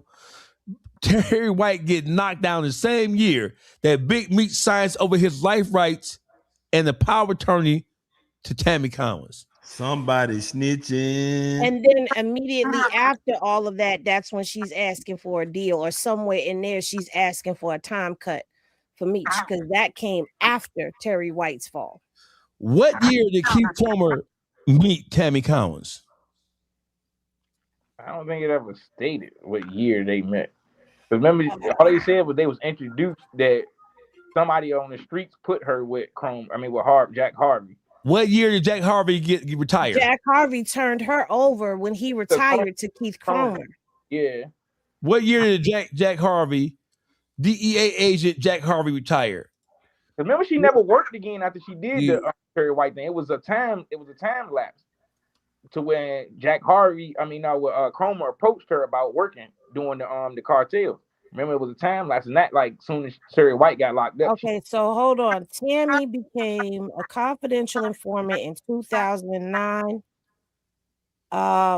That's when Terry White. That's when she was. Jack Harvey was her handler. 2011 is when Jack Harvey retired, and he introduced her to Keith Cromer in 2011. So that life rights being turned over in 2009, that's a little Yeah, because she didn't do no work again until they met. Whenever her and Cromer met, probably was 2011. Then when yeah, I'm looking at it because you done had me go and pull up my notes from when I was doing. No, you got to understand, GB. I did a whole series on Tammy Cowins, breaking down all of this from her first husband to her second husband. So I got little notes, got little cheat sheets. He was in the comments the whole time. Was me and you going back and forth? Yeah. Hell yeah. That's why I tried to warn you. I cursed you out. Hell yeah. So okay, wait a minute. Hold on. I gotta add. Did I tell you this? I didn't tell you. No, I didn't get derogatory with you, right? No, we was just going back and forth, though. It was friendly sparring. Yeah, it wasn't no. Oh, okay, because I was gonna apologize to you because Man, don't apologize that thug ass criminal. I like him because I can talk to him because we got listen. Me and him are doing an even exchange of information, and I like this when two people that we read the paperwork, doggy. That nigga criminal. That nigga criminal. We don't be mad because you can't read the paperwork. That nigga criminal. That nigga is a criminal. Somebody that nigga sideways ass Cleveland Avenue ass nigga down there, man. Country boy, neck bone, pork chop eating ass nigga. I wouldn't take that if I was you, GB. I wouldn't take that. Big Meech Meech again, man. Look, remember when he first came home? Doggy was the first nigga. Big Meech home, doggy nuts. Listen, don't act like you on Team Big Meech. Who? What you say? I was on his ass. Oh, bam. When he first came home, you know you was Team Meech when he first dropped. That first time he came home. Bro, you a motherfucking lie.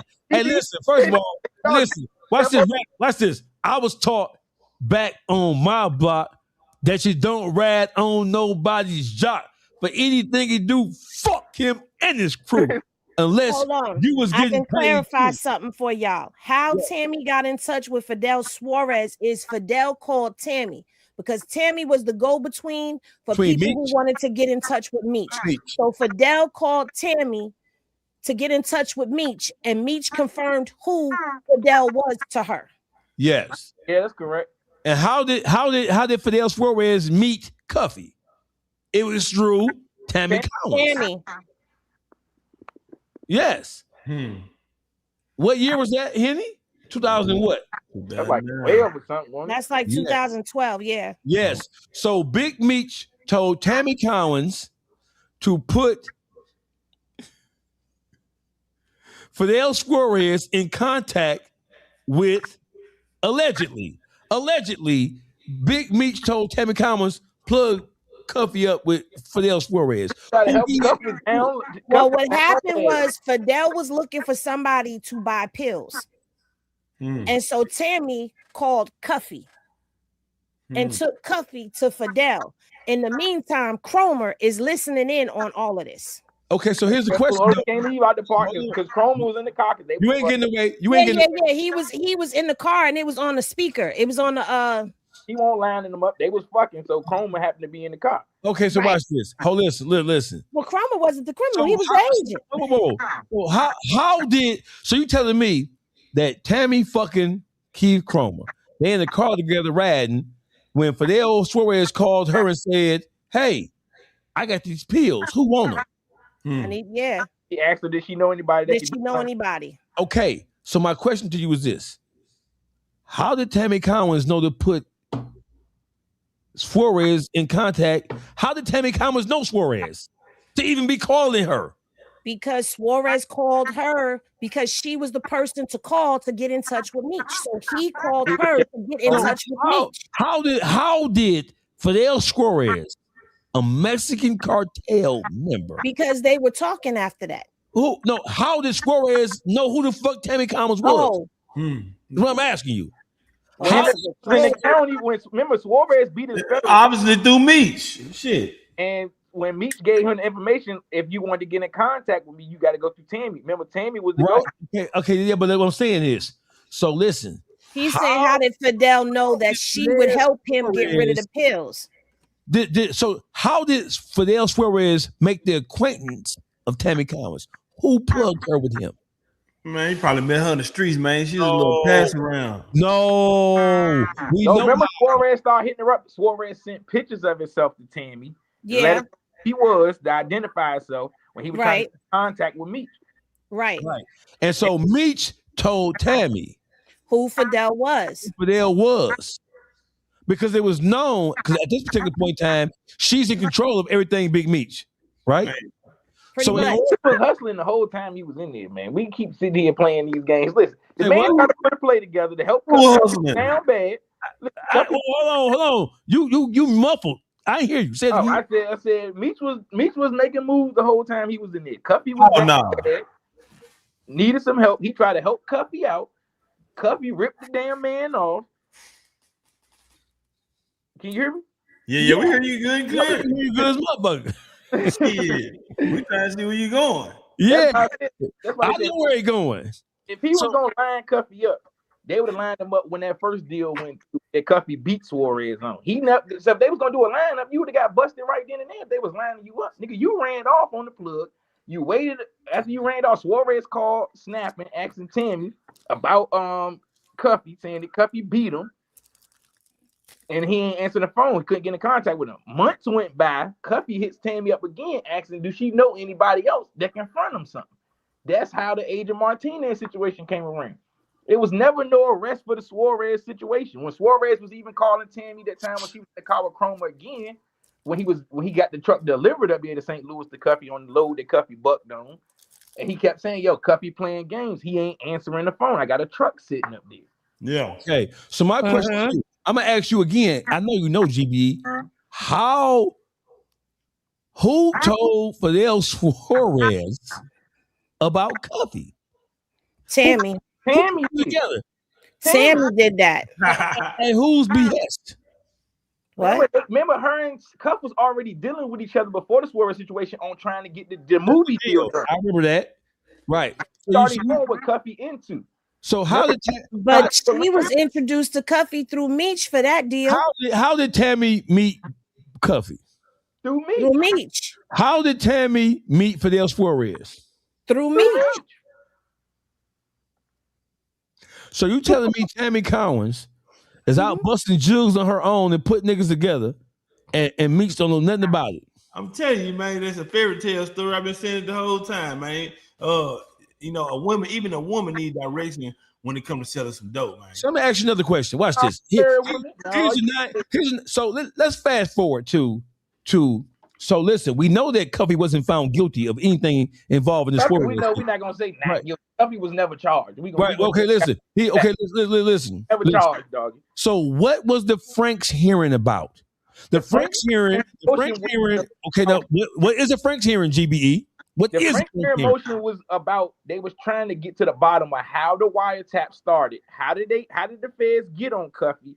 And that's how the whole situation went back from the Tammy to Keith Chrome and everything. They were trying to lead up. How did y'all get this evidence? How did y'all get on this wire? How did y'all get the wire tap and everything?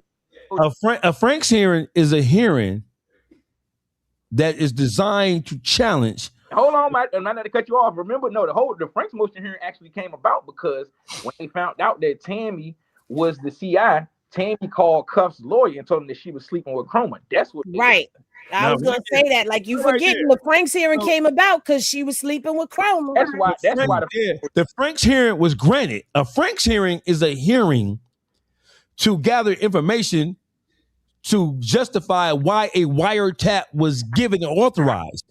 So the Franks hearing is a fact-finding hearing to see if the wiretap that was used to gather evidence that led to him being arrested in total, period, was justifiable. And that Franks hearing was granted because Tammy Cowins contacted Cuffy's attorney and said, "Hey, I was sleeping with Creep Comer." And what else did she say, GBE? That he's lying that she wasn't the CI, that they were sleeping together and he was overhearing conversation. Okay. Putting it in the paper. Yeah, remember, Chrome was doing a lot of shady shit. He was. Okay. Do we think DEA? He was a dirty cop. He's a dirty agent. Her paid for stuff for work that cases she wasn't even involved with. Yes, he was. Yes, he was. So listen, here's what I'm asking you. So Tammy Cowins, how the Franks hearing even was granted, or why it was granted, because Tammy Cowins was frustrated that the DEA had exposed her as a confidential informant, and she was mad, angry, and frustrated. And she said that she contacted Meech, and it was a conversation with Meech, and Meech told her, "Bitch, you better clean that up, because you can't." You didn't say that, dog. You putting words in his mouth. We ain't doing that, dog. We ain't doing that. We ain't doing that. We What did she say? He said. What did she say? He said. Facts. Listen. What did she say? He said. Remember, she tried to go see him. She never got to see him. He refused to see her, but they wrote though. They wrote. Oh, they got on the phone. That's what they said. She claimed they got on the phone. You don't know, right? No, she claimed. Listen, yes, she claims. Listen, she claims they got on the phone. Listen. So she also claimed. So why in the fuck would Tammy Cowins blow up the Fed's case against Cuffy by admitting and acknowledging that she was sleeping with a federal agent involved with the case? They said she did it. No, they said she did it. No. They said she did it because they had exposed her and put it in the paperwork. Put her in the paperwork, put her information out there. And that's how people found out that she was her snitching. Job. People was calling her job and threatening her.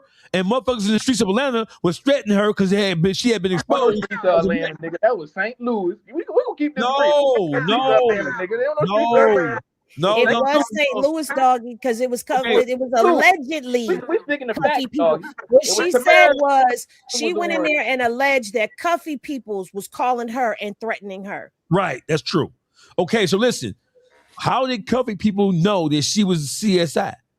Because it came out in that paperwork. Documents. They put it in the court documents. So when they got discovery, they said, "Oh, bitch, you a rat."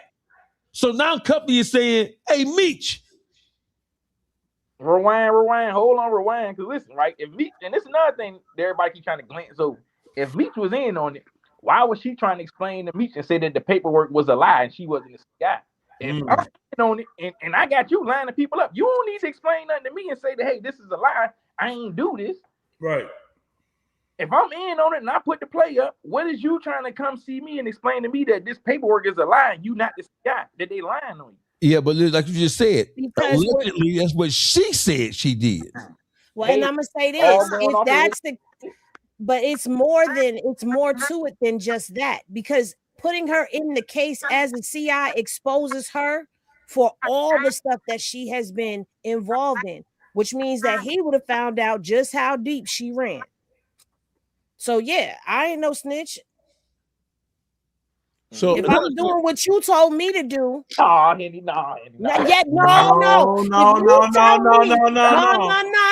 If you tell me to go out here on a dummy mission and I'm out here doing dummy missions on my own, and I don't want you to know that I'm doing them dummy missions, I'm going to try to cover up them dummy missions. I don't want you to know. Well, what card did she play? Was she a civilian card? Man, we sounded like we don't know what she tried to play the civilian card. I assume. Let me ask you a question. In the Franks hearing, here's a question. In the Franks hearing, when they were challenging, listen, the Franks hearing was because they was challenging the affidavit that Keith Cromer had obtained from Tammy Cowins. Tammy Cowins had said the shit that was in the affidavit wasn't true. She told Cuffy's lawyers the shit that they wrote. What? That's what she was telling me. Yes. She was denying the affidavit, not the snitching stuff. You absolutely right, doggy. That's what she was denying, because in that affidavit, she told Cromer that Meech, Cuffy, and Fidel was all in a deal together to possess and distribute narcotics. That's what she said in that affidavit. So yeah, she was copping pleas with Meech to say that's not what she said. That affidavit is wrong. Not that she wasn't a rat. You absolutely right, doggy. So listen, here's the question. So at the Franks hearing, it comes out. Nobody knew this. At the Franks hearing, in a matter of discovery, they found out that Tammy Cowins said that she was working on behalf of Big Meech to line Fidel Suarez up with Cuffy. That's what it said, GBE. So when Cuffy got that, that's what prompted Cuffy to shoot a letter to Meech and say, hey. Cuffy want Meech to come. That's like I told you earlier. Cuffy wanted Meech, like, let's say all four of us get caught. And you be like, hey, GB, they got us. Come from around the car. They got us. Nigga, I'm not about to come to court for you. Nigga, what the hell y'all look like? Say, they got us, man. Okay. Hell no, they got us, man. Fuck it. Come on. Come on down here, turn yourself in. But listen. So what Cuffy wanted Meech to answer to? No, he wanted Meech to come to court on his behalf. No. Hey, listen, hold on. He wanted Meech. Hold on now, bro. Freeze frame. Cuffy wrote Meech a letter. It didn't say nothing about coming to court. Right. The letter was, are you aware of the fact that this female that I discovered at this hearing, this female said that you set me and Fidel Castro in motion for the purposes of getting us knocked down to get you a time cut. Right. Because we know that she already agreed to continue to work for the government, not for money, but for a time cut. How long? How much of a time cut did he get? From the court to clear it out. Remember, he got none because it didn't go through. The indictment blew up because Tammy Cowins was like Lil Woody. She blew the goddamn indictment up because she got mad because the DA exposed her and put her name in the documents when they promised her they wouldn't. So now she's being threatened at her job, and everybody in the world knows she's hot. So my question is, when so GBE is saying, well, in order for Meech to even acknowledge this shit, it's the same thing as putting himself in the blender. So listen, Cuffy sent a letter, a certified letter through his lawyer, through legal mail, saying, hey, bro, nigga, it wasn't no regular letter, nigga. He sent it to his lawyer. I said, I'm not, if I'm Meech, I wouldn't have responded either. I'm not. Okay, I get you on that. So listen, upon discovery of what's being said in the Frakes hearing, it comes out, wait a minute, this bitch say that they secured the wiretap because of the affidavit that Keith Cromer got from Tammy. That affidavit said that Big Meech lined all this shit up. Yep. And then when that came out, Meech put the drug deal together. Hey, that's what they said. That's what it said. Now listen, there was never a affidavit where she refuted or took back her statement, because don't forget, it was never certified, it was never submitted. So there is no competing affidavit where one's thing, the only affidavit still standing in the court of law is the affidavit where she said that Big Meech put the whole play together, right or wrong. Yeah, he got on the stand and said that wasn't true. But why they ain't charged with perjury then? Couldn't. She get on the stand, she lied on. When you do an affidavit, you were sworn under oath. Hey, listen. Oh, so listen, you under oath. Why she wasn't charged with perjury? Because it was never a second affidavit. It was never a second affidavit. She wrote it out by hand on a napkin. She never submitted it. You have to submit that to the clerk, and it had to be stamped and assigned to the docket number in order for it to be considered a legal document. She never signed another affidavit. It was never submitted where she contradicted what she said in the first one. To this day. So she wouldn't have been she got on the stand and said. So your question is, well, she got on the stand and she contradicted what she wrote in the first affidavit, right? Still perjury though, because wait a minute. She's saying she was coerced to do that by a DEA agent. So in order, so if you're gonna charge her, then you get into a convoluted process where you arguing semantics about who did what. Now you get to a DEA agent. And if you challenge the DEA agent, you really destroy everything, and you bring all kind of other shit into the situation. Oh man. So listen, here's my whole thing. Let's move forward. So we've haggled that. So now what we have now is on January 16th, 50 Cent is releasing part 2 of a documentary in which Big Meech's brother Southwest T is featured. In the promo clip, this is what he says.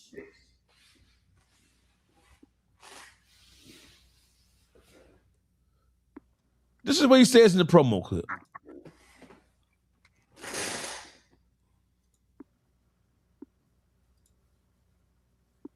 I gotta go back to mine because mine is the best one. This is what he says in the promo clip. Tell me what the fuck is this? And what the fuck is Southwest T's point? There ain't no other crew like this in the world, and never will be another. You might have heard of me, but you never seen me. My name is Terry Flannery, and this is my story. I woke up in beast mode. We come from nothing. Family is everything. I knew what I signed up for. We brought the structure, so we no accidents. But Meech brought the heat to me. Bounce back. What the fuck was he thinking about? They weren't being influenced by the culture. They were the culture. I always cleaned up his mess, but my man, we going to prison. This is it. Terry's going to flip on it. And we're going to be able to put Demetrius away for the rest of his life. Oh, wow.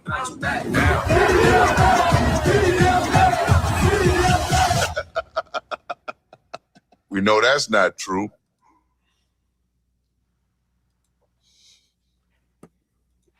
Either way it go, GB motherfucking E, that is not a good look because that is at the least it is him shifting blame for the fall of BMF from where everybody attaches it to or assigns it to. They assign it to him getting knocked, him being on wiretaps talking about drug transactions. That's what everybody is assigning it to. He is pushing back against that. He's saying that I wouldn't have been hot to begin with had it not been for my brother publicizing the fact that we were a drug organization. No, he got hot for being part of the TV Dick academic congregation. That's the Tender Dick congregation because he was fucking with Tonisha and her husband, the one who started the indictment. You're gonna have to explain that, brother. So you way over here now. How the fuck we get on Tonisha, bro? Because her husband, that's why the indictment starts back from 1990. Harold Mills, the one who started the indictment. Remember, Terry and it was they was dealing with Tonisha's husband. Tonisha's husband gets locked up. He tells Terry to look out for her. Terry starts dealing with her, basically on some Scarface movie. And then once he finds out or whatever, when he's locked up, he gets the telling on them. They been hot. They indictment go back from 1990. Y'all niggas been hot. Even in 03, when they was trying to get a warrant for the White House, which was in Lithonia, they already said Terry name went back from 1990, been in 22 different DEA case files. Now, when you say 22 different DEA case files, you're not saying that he was an informant. No, you just saying his name was mentioned. Your name been coming up being as a known drug trafficker with ties to St. Louis. What is it? With ties to St. Louis, Atlanta, Detroit, and LA. Mm-hmm. You've been hot. So you're saying on the phone, and when they finally got the because remember they tried. I was telling you earlier, they tried to get a warrant to hit the White House. The judge denied it. He didn't let them get it. But then once the Wolf murder happened, they end up getting the warrant, which was on 11/17/03. They ended up getting the warrant to go in the White House. And when they went in the White House, every goddamn ledger they found in there belonged to Terry. That's which led to Playboy and Pig getting tore off with the 9 bricks. All on the phone, it had everything from phones, paying for this, his house getting paid for, cars, all of that belonged to Terry. Nothing belonged to me. And those ledgers that they found in Terry's was what they found in Meech's house as well when they raided it. No, the house. That's what I'm talking about. That house. Yeah. That's the house that they found in there. All of that was Terry's stuff. That everything, them ledgers they found in the White House belonged to Terry. Belonged to 263. Terry and Meech had separated by then, though, because Terry was in California and Meech was in Atlanta, and they got Terry first, and they got Terry's ledger. Yeah, White House, Georgia. But they got ledgers from Terry first, and that's how they knew when they seen them ledgers at Meech's over there in the White House. They knew what they were because they had already got them from Terry. Yeah. It's where everybody keep getting confused. The White House was Terry's house. Meech was just saying there that the White House was in Tonisha, and that's why when they tried to get the warrant a couple months earlier to go to raid the house, the house was in Tonisha. Her name was already. files too. So that's how they knew that her and Terry had a house that they bought in LA. They already knew all of this. So the Wolf, they ain't separate yet. The separation happened after the Wolf incident happened. Okay, the White House is in Atlanta. Was in Atlanta, in Lithonia. Okay, so listen. That was Terry's house. Okay, so listen. Terry was not in the house when the indictment came down. It was Meech was. No, this 03, doggy. They didn't file the 05. The reason they ended up getting the warrant to go in the White House, they were trying to find the guns related to the Wolf shooting. Right. Okay. But they was trying to get a warrant months before to rape drugs, but the judge didn't grant the warrant. That's how they already did the research. They knew the house was in Tony's name. That's when they said that Terry's name had already been in 22 different DEA case files, and that's when like he's a known drug trafficker. Okay. All this was already established. But when they went in there into the White House, all the ledgers they found in there belonged to Terry. That's how everybody. So Terry wasn't there though. No, he wasn't there. Meech that's what they got. It led to all the wiretaps in there. That's what I'm trying to explain to you. That's what led to the wiretaps and all that. All your stuff was in there. You the one writing shit down. Never write nothing down. Man, yeah. Meech ain't never write nothing down. Terry thought he was goddamn Albert Einstein. So, you just heard what he said in the trailer to the documentary. He just said that it was Meech's fault. How? I think it's his fault. He the one on the phones. You got 50 damn phones. You on the phone running your mouth. You got these niggas calling you boss. Yes, sir. All of those shit. You got them. You want to do all of this, nigga. Stay off the phone. What you need a phone for? Man, they ran more wire on Terry than Verizon. They had 2,000 hours, man, of fucking wiretaps on him. Man, that nigga was burnt. That nigga was cooked. He was on fire, man. Every nigga in Atlanta balling. They couldn't see between that shit and see goddamn Meech was balling like he was. Everybody looked like that at that time. That's 08. What that was? 05. When they get popped. They fell. They were balling. It was going down in 07. Atlanta. But everybody was looking like that. Even Gucci Man was looking like that. Everybody was looking like that. I can't say he made them hot, man. The phones, they never had nothing on Meech. Man, everybody was looking like that, man. Even when Atlanta was a black Mecca. First got picked up, they was granted bonds when they first got picked up in 05. But the U.S. attorney appealed it, so they couldn't get out. But the Judge Avery Corn even said it so. I can't say that you selling drugs. I can just say your lifestyle. You live in an extravagant lifestyle. He couldn't say it, man. And then the man was pushing Jeezy at 05. They had everything on Terry. Man, Terry had nothing going on. Terry was laid up with his boo, man. Meech was down there, man, acting like what you look like when you act like a rapper. Nigga down there acting like a rapper, man. He got the hottest rapper with him. Now, you know what Jesus was doing in 05? Streets were going fire, going crazy. Everything Jesus said, everything Jesus touched, it was burnt, man. They were balling. It could have been rap money. Man, Terry, man, I don't know where you get your money from. Terry just walk out. He boring. Walk out the front lawn and shit. Go get his newspaper, go back in the house. That nigga, he looked like that. On the phone so much. The nigga ain't had nothing going on. Man, exactly, man. Or the nigga ain't got nothing going on. He ride that phone. You sure ain't lying. That's just like a nigga in prison. He was in his own prison. So y'all telling me that are y'all saying, I mean, how much I'm hearing this shit right?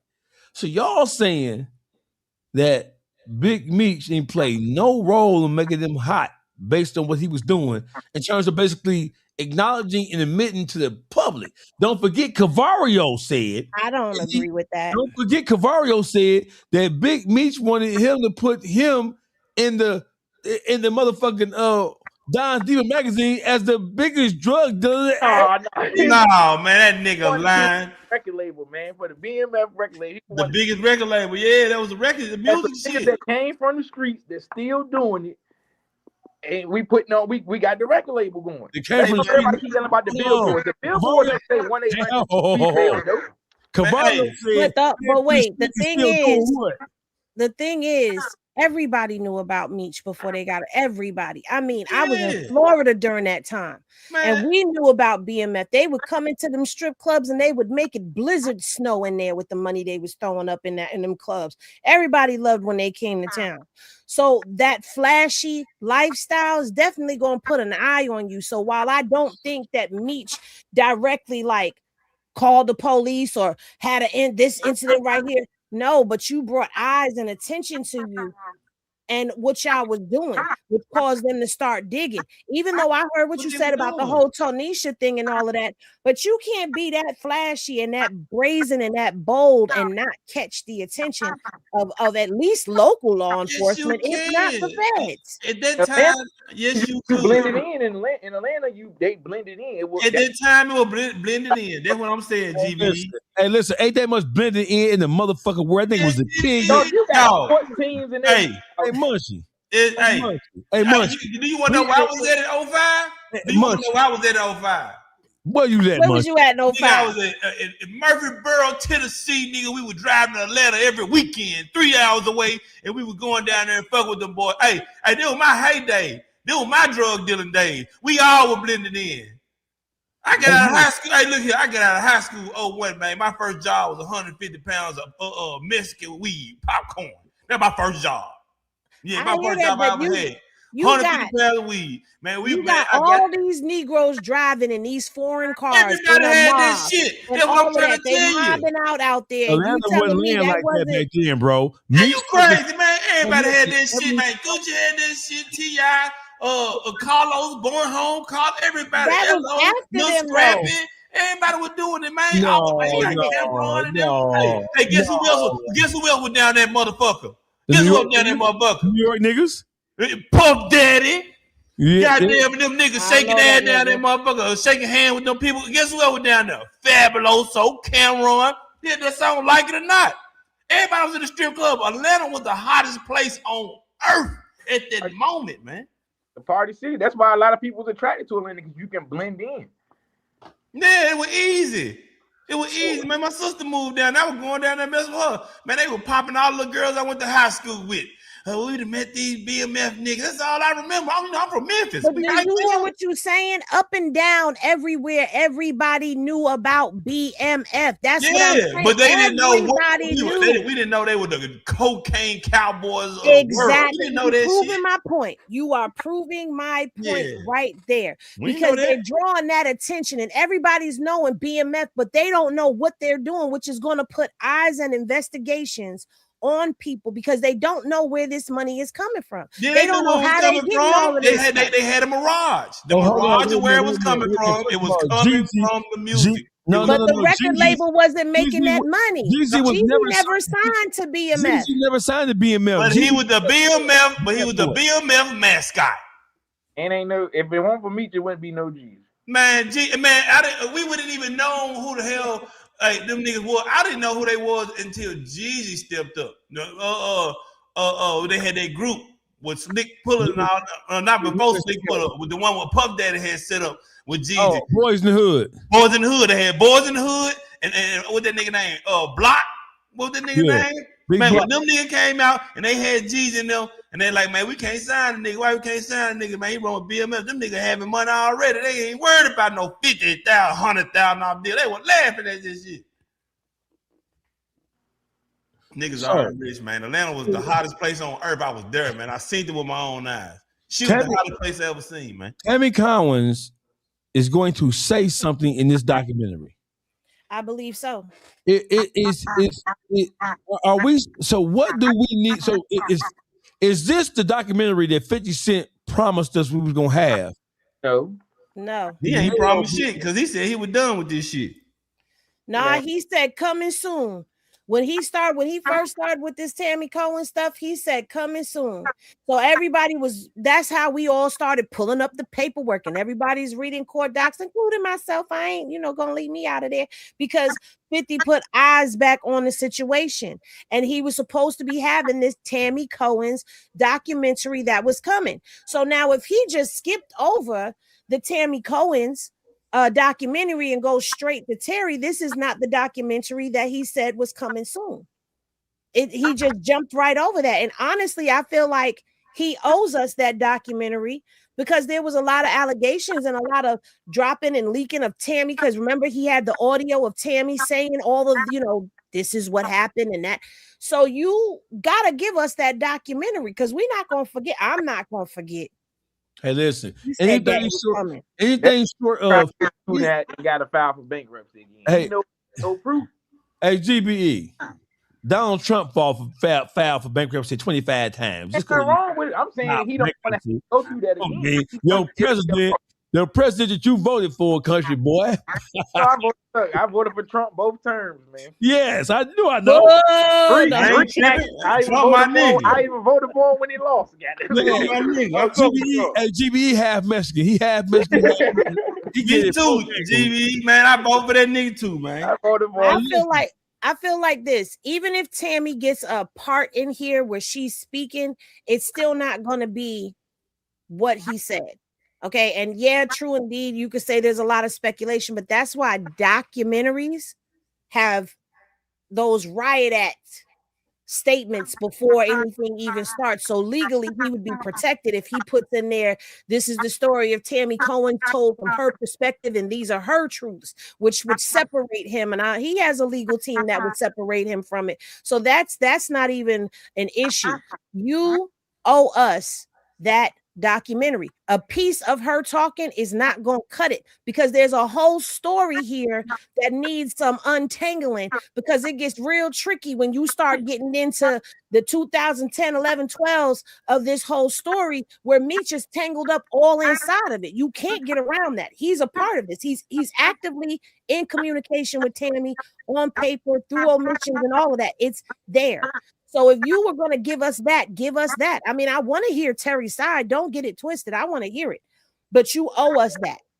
Yeah, Terry's side of the story does not say Big Meech is a rat. So if we're looking, if what we're going to see is as advertised in the trailer, that don't have nothing to do with Tammy Cowins. So I'm saying that Tammy Cowins was brought into it because she commented on 50 Cent's post. She's in the comments. She's in the comments on 50 Cent's post. Right. Man, we can't believe shit Tammy say, man. Nah, man, she a finesse king, man. She definitely a Donnie Brasco. Can't believe shit she say. You got to take whatever she say with a grain of salt. You can't really, her word is not law. Well, truth be told, nobody's word is law in this situation. This whole thing is a bunch of crazy shit, right? Ain't nobody word law in this motherfucker. You gotta show and prove. If he don't show and prove, seen that yet to say, listen, it's nigga bold. Hey, listen. What Cuffy is saying may be true, but man, you country ass nigga. Hold on now. But you gotta prove it.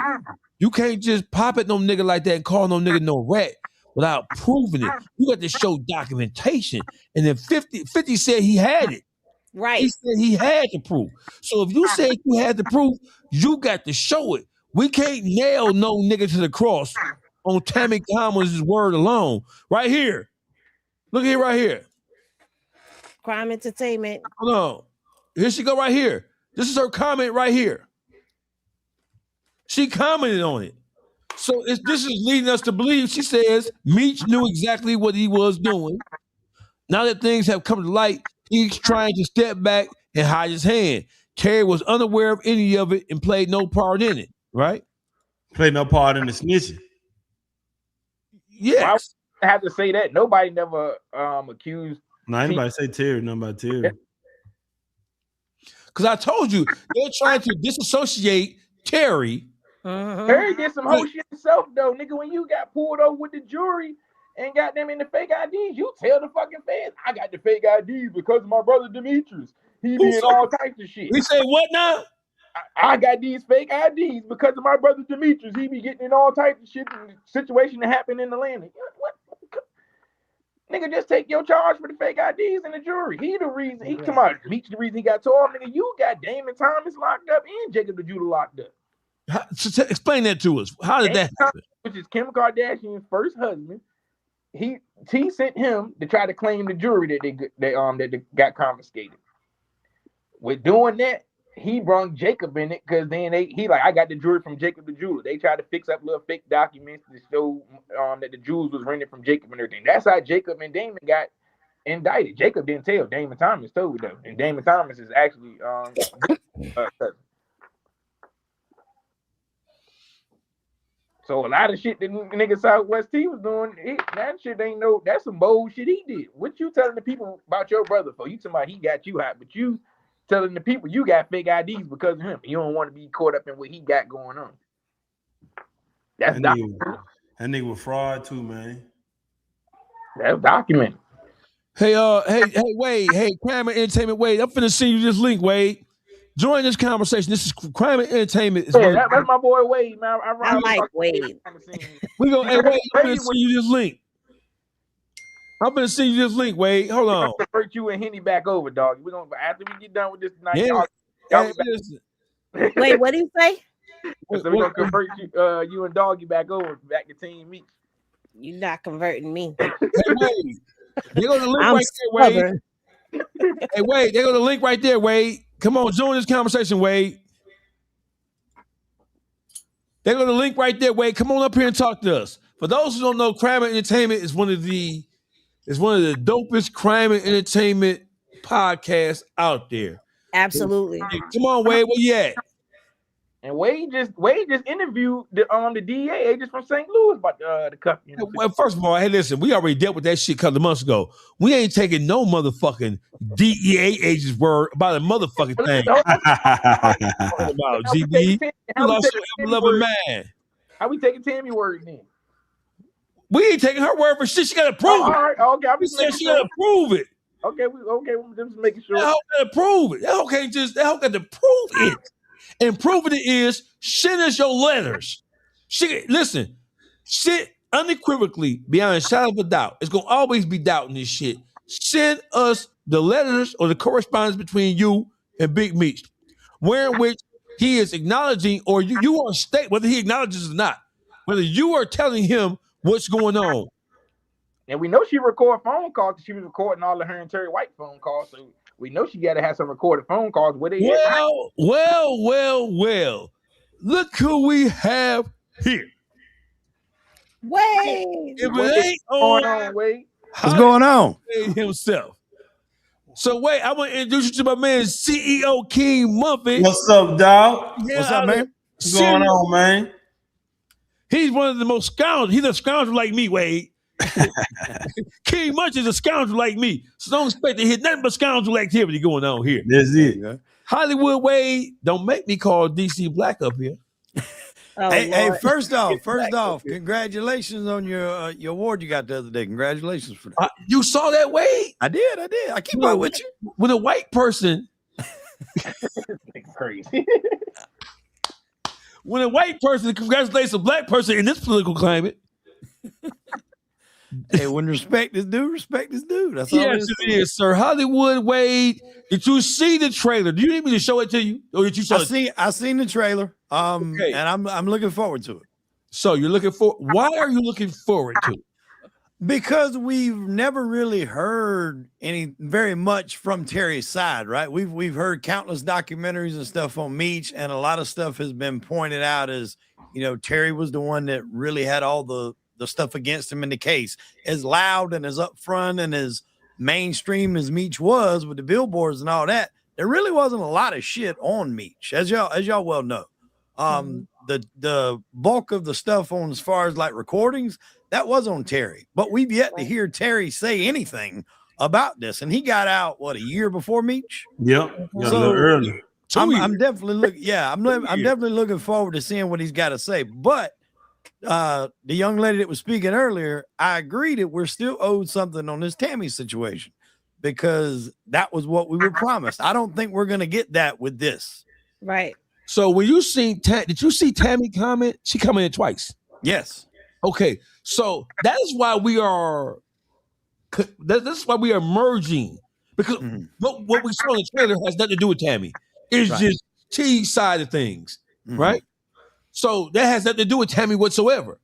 The reason why we are bringing Tammy to this conversation is because of her comments where she mentioned Terry, and she mentioned that Terry had nothing to do with it whatsoever. What the fuck does that got to do with this? Exactly. And 50's too smart to do that anyway. If you got two stories to tell, right? You got Terry's story, and then you got Tammy's story. That's double the money, double the revenue, double the profits, double everything. 50 is about money, so he's not going to combine that anyway. That's He gonna burn it up. You're right. You're right about correct. that. So whatever, if he does do something with Tammy, it will be totally different. But Tammy could also be trying to hype what she's got coming. So that's another way you got to look at it. That's true. So, Hollywood Wade, it's been a while since we had a conversation, brother. And we've had some epic battles on the subject of third-party cooperation. Right. You had the opportunity to do more research and talk to more people. We went over this shit ad nauseum, brother. I don't think we got to rehash this shit because I think it'd be pointless at this point. Does 50 Cent have to come with it? Does he have to come with proof and evidence from Tammy? Is he trying to sell this as the documentary that we've been waiting on for the last 8 months? I don't know if that's what he's trying to do, but I think that's what's happening because he hyped it up so much with Tammy and the fallout from Meech.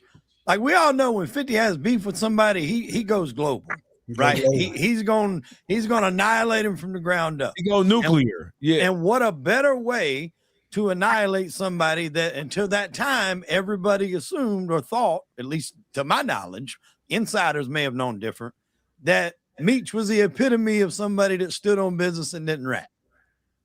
You destroy that takes all his credibility away. So that would be what you would want to attack. Now, and obviously, we had this discussion. I voiced my thoughts. And what could have happened here is he could have bought what Tammy sold. And now he's turned out to maybe understand it's not as true. And I mean, but I could be wrong with that. He could be biding his time. He could be getting the money from the Terry thing. And then he's going to do the Tammy situation later. But the one thing, and I actually just cut a podcast with Pete earlier today. We were discussing the stuff in Venezuela. Right. And Pete brought up a very good point. He said the one thing that will end all of this accusations on Meech, right? In order to file a Frank's hearing, you have to have a copy of the wiretap application. Cuffy has that. And I've actually spoken with Cuff twice from prison, and we text. The last text that I sent to Cuffy, I asked him, could he produce the wiretap application? And I haven't heard back. If you can produce that wiretap application, it will nail and cement your claims that Meech had something to do with it. There's no doubt that Tammy had something to do with it. Yeah, right. That wiretap will confirm that Meech did. And here's why. Because the wiretap application was based on an affidavit that Keith Cromer, the information that Keith Cromer obtained from Tammy Cowins. So Tammy Cowins never wrote anything. Keith Cromer dictated after he deposed Tammy Cowins. He dictated what Tammy Cowins supposed to have said in that application. Yeah, but he would have had to have been named in that hearing. Had to be named in that hearing. Correct, and that because before that in the transcripts or something in the documents, it might give his alias or whatever, CS22 or whatever they want to call him. But in that hearing, he would be named. So if you've got that affidavit, that wiretap application, to me, that would be like I would have been give that out. Well, so listen, so the wiretap application would spell out the information that they used to justify securing the wiretap. In the Franks hearing, right, when the discovery came out, is it true or not true that in the initial affidavit that Tammy Cowins said that Meech is the one who orchestrated the deal between Fidel and Cuffy? I think so. It's been a while since I went over this. Yeah, it's been a while for all of us on this shit. It's been a while for all of us on this shit. They said that Meech and them they was doing drug transactions. All right. So you've done research.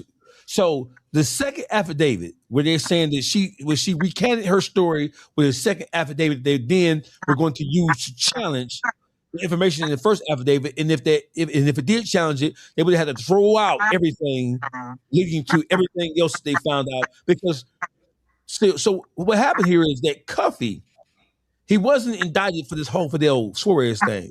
Right. But he was indicted for something totally different. During the wiretap, they ascertained other criminal elements that had nothing to do with this shit. And that's what he was eventually indicted on. That's what we're on the same page here.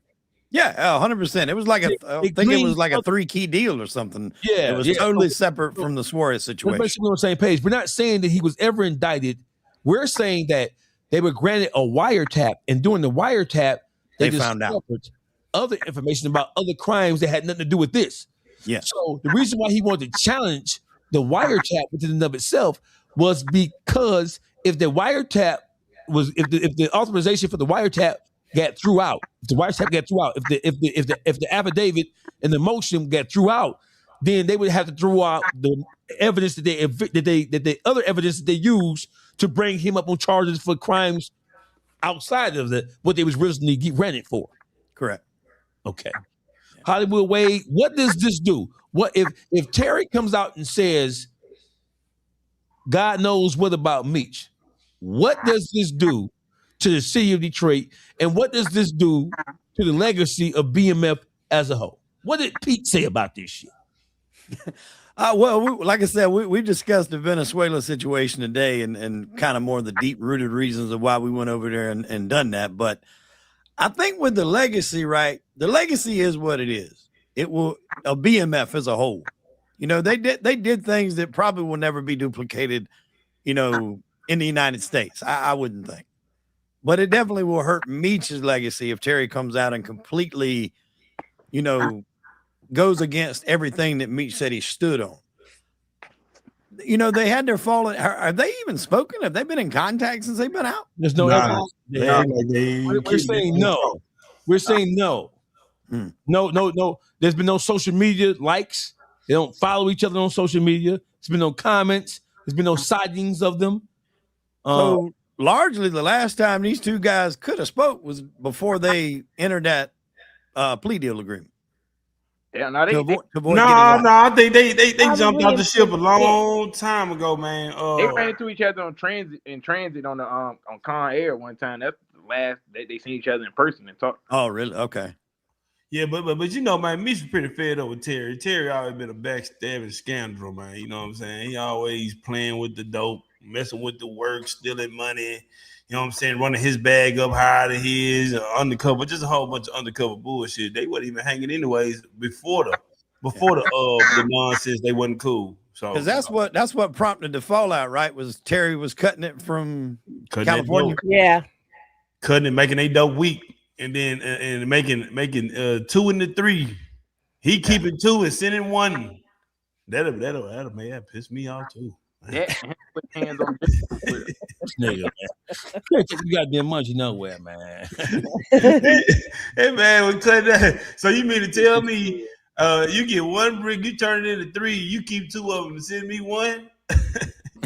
You dirty motherfucker. That's called the Memphis Special. That's called the South. You right about that.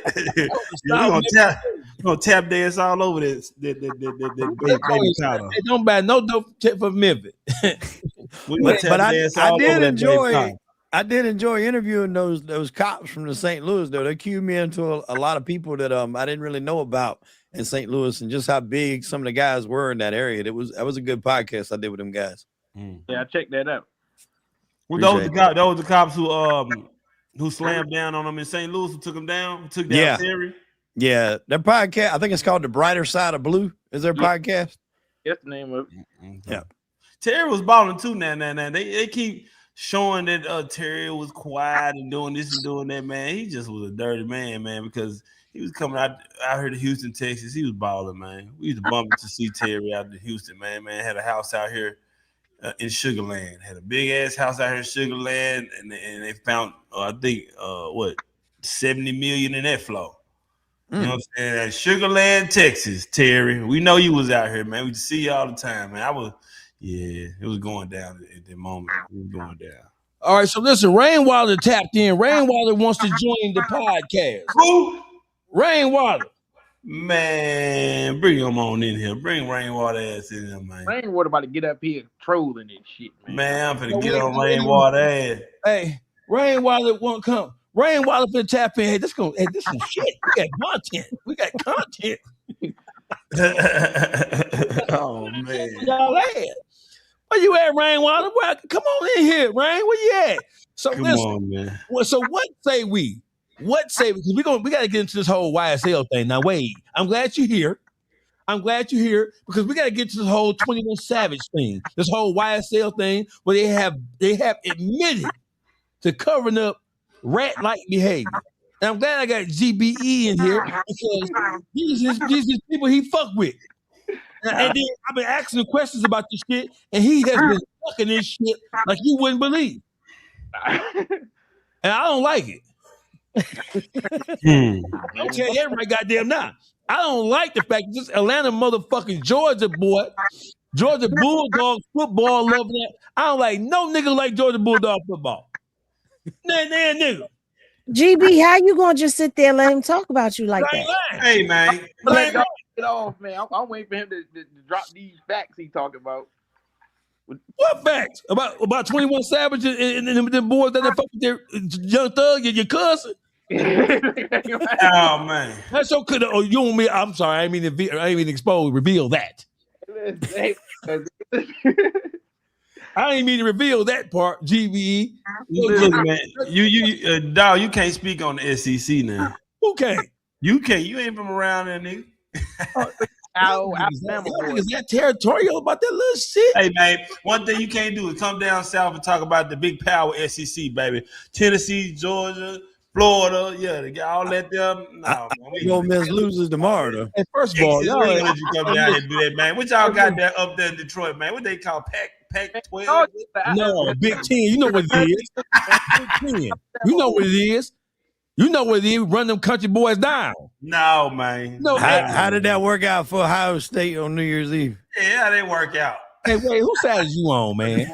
I'm gonna tell you right now. I went to the Miami, Florida game earlier this year. I took my son down there, and that was the most lit college football experience I've ever had in my life. And I'm right here in the Carolinas. I go to Gamecock games. I go to Clemson games.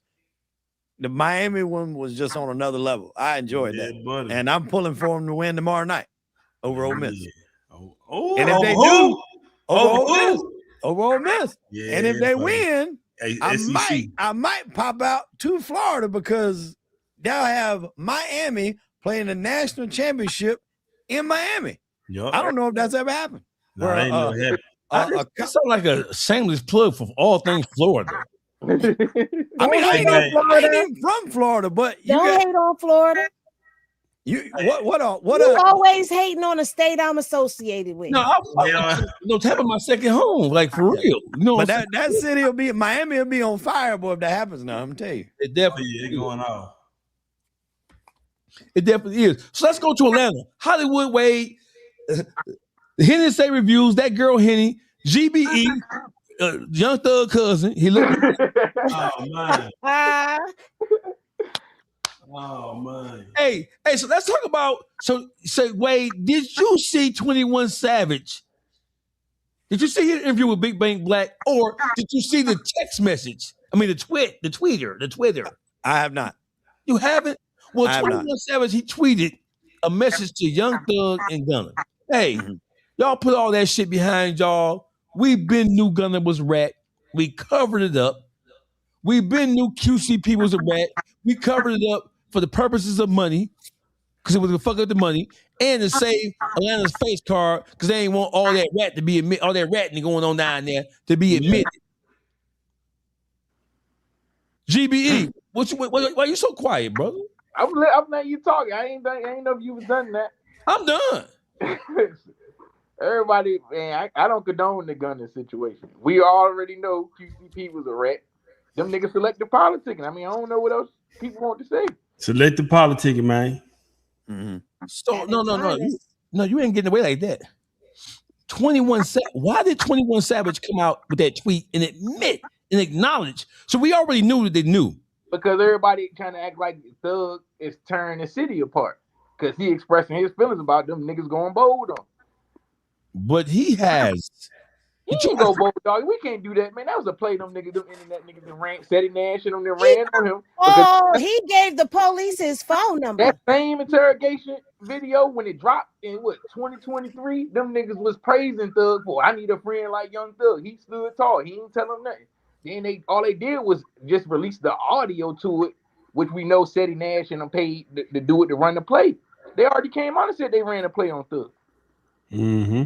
Well, y'all know, Yak Gotti got out of jail yesterday. Finally, YSL. Everybody said he read it. We don't know. I don't know yet. I'm gonna look into it, Yak Gotti. We're gonna see what you got going on. So GBE, are you saying that Thug's interrogation video wasn't? Are you saying you trying to do some Donald Trump shit by saying our eyes and ears lying to us? Man, he ain't tell on nothing in there. He didn't tell on Pee Wee. Pee Wee wasn't even the one who shot the fucking bus up. He didn't even tell on them. All he said was y'all said Roscoe shot the bus up. Who went to jail for shooting Lil Wayne's tour bus? The judge forced Roscoe to take a plea on it, which That's why I asked you. I asked your ass who went to jail. Roscoe was charged for it. Okay. And Thug didn't say in the interrogation interview that Roscoe shot the bus up. Do I gotta pull it up? He said that y'all are saying that Roscoe shot the bus up. He said, what the fuck would Roscoe do that for? Roscoe sell Wayne weed. Is weed selling in Atlanta legal? He won't sell them nigga no weed, dog. You know, man. He was trying to provide an alibi, man. He should have just not said nothing. My opinion. Whoa. I asked you, is selling weed in Atlanta legal? Go ask Rollo. No, it's not legal. Okay. Roscoe won't charge him selling the weed though. So we ain't gonna play the game. What did Thug say he was doing? Oh, he said this, man. Why would he shoot the bus up? He's selling weed. That's all he did. Why you keep glossing over?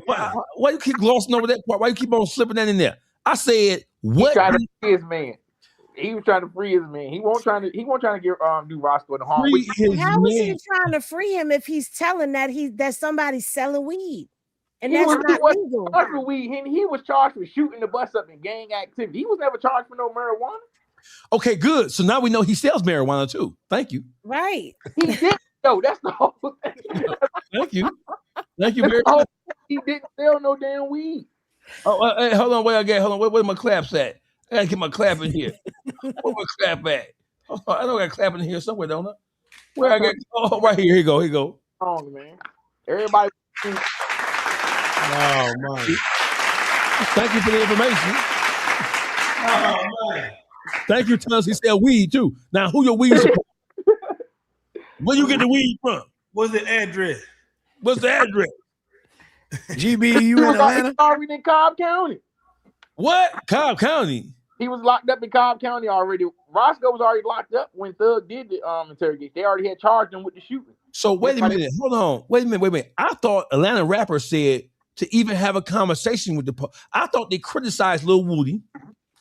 I thought they told. We ain't even doing that. You know, Woody fucking told multiple times. Hey, hold on, GB. Hold on, GB. Listen, I thought they said that talking to the police at all, because don't forget, their whole thing, they been pressing the line. You supposed to lawyer up. You ain't supposed to talk to the police at all. But lawyer up. I agree. Lawyer up. I'm talking about as soon as you get there. Doug shouldn't have talked at all. He was wrong for talking. He didn't tell though, but he shouldn't have said shit. They wouldn't have been able to run the play on him. But he didn't tell though. We can't sit there like, oh, Doug. I thought they said that talking to the police at all is a form of snitching. Man, you said Thug didn't tell. What did he tell? Man, he said that he told everything on the jail phone. You know they recording. We talking everything about recorded in jail. Talking about him pillow talking with his old lady. We talking about the interrogation interview that he had. Let everybody. Yeah, man, you don't. But Why he's not everybody okay. skipping And them over- people you up gonna there. Go ahead, baby. No, I was gonna just ask a question. You gonna get a police your phone number? Hell no. Okay, then they're gonna tap their phone. And then another thing, sitting in the interrogation room talking to him, period, he sat in there for a nice little minute. Facts. Yeah, that's crazy, man. You go in that motherfucker, you don't say nothing, and you chill, you wait on your lawyer. You got too much money not to wait on a lawyer. Yeah, he shouldn't have never went in there without a lawyer anyway. That's crazy. And then when I got locked up, my lawyer, the first thing my lawyer told me was don't talk to nobody and don't talk on no phones because everything was recorded. Everything recorded, man. And he was talking the whole time he was there. So it's not even like he was sitting there quiet and they just asking him questions. He's yapping, regardless to whether he's giving correct information or not. He's still talking to police. Hold the phone, Henny. We got a special guest in the building, Rainwater. Hey, can I give y'all a solution? Y'all conversation is fucking boring. That's why y'all ain't got more than 100. Nah, nigga, you fucking boring, red ass nigga. Fuck out of here, nigga. The biggest rat in Dallas, nigga. Fuck are you talking about, nigga? You the biggest rat in Dallas. Stop. Shit, nigga. I know you, nigga. Yeah, see your King Munchie know you, nigga. I know you a rat, nigga. That's why you let that nigga beat you up. You got that bitch ass nigga DC running plays on insurance, nigga, trying to get that 300,000, nigga. I know you, nigga. Yeah, we keep bumping into each other. You keep bumping on the platform when I come around, nigga. You did that same shit when I was on No Jumper, nigga. Somebody trying to hear that shit, man. Yeah, hey, listen. Don't call finesse, nigga. Well, don't call us, nigga. Listen, you almost 50-year-old talking about with a rat. 50 years old, nigga. You crazy? You can look at rich, nigga. Fuck you talking about, nigga? Your house ain't bigger than mine, nigga. What you talking about, nigga? Your house ain't bigger than mine, nigga. What? Walk around. And I got the deed to this motherfucker, nigga. And I got more cars than you, nigga. Fuck you talking about, nigga? This is a second floor. Fuck out of here, nigga. That's cheap. Country shit, nigga. I'm downtown in prime real estate, nigga. That's cheap. What you talking about, nigga? Cheap ass house. Nigga, you drop that, nigga. I'm 700 in, nigga. Prime real estate, nigga. I'm 1.8. I'm 1.8 million over here. Nigga, shut up, nigga. If I bail you out of Houston, nigga, shut the fuck up, nigga. If I put you out of Houston, I bet you I can. And I bet you gonna go to the police, nigga, fucking with me, nigga. You chump ass nigga. Fuck out of here, nigga. I run southwest side of Houston, nigga. You can't come around, nigga. I catch you at Pink House, I'ma bomb that motherfucker.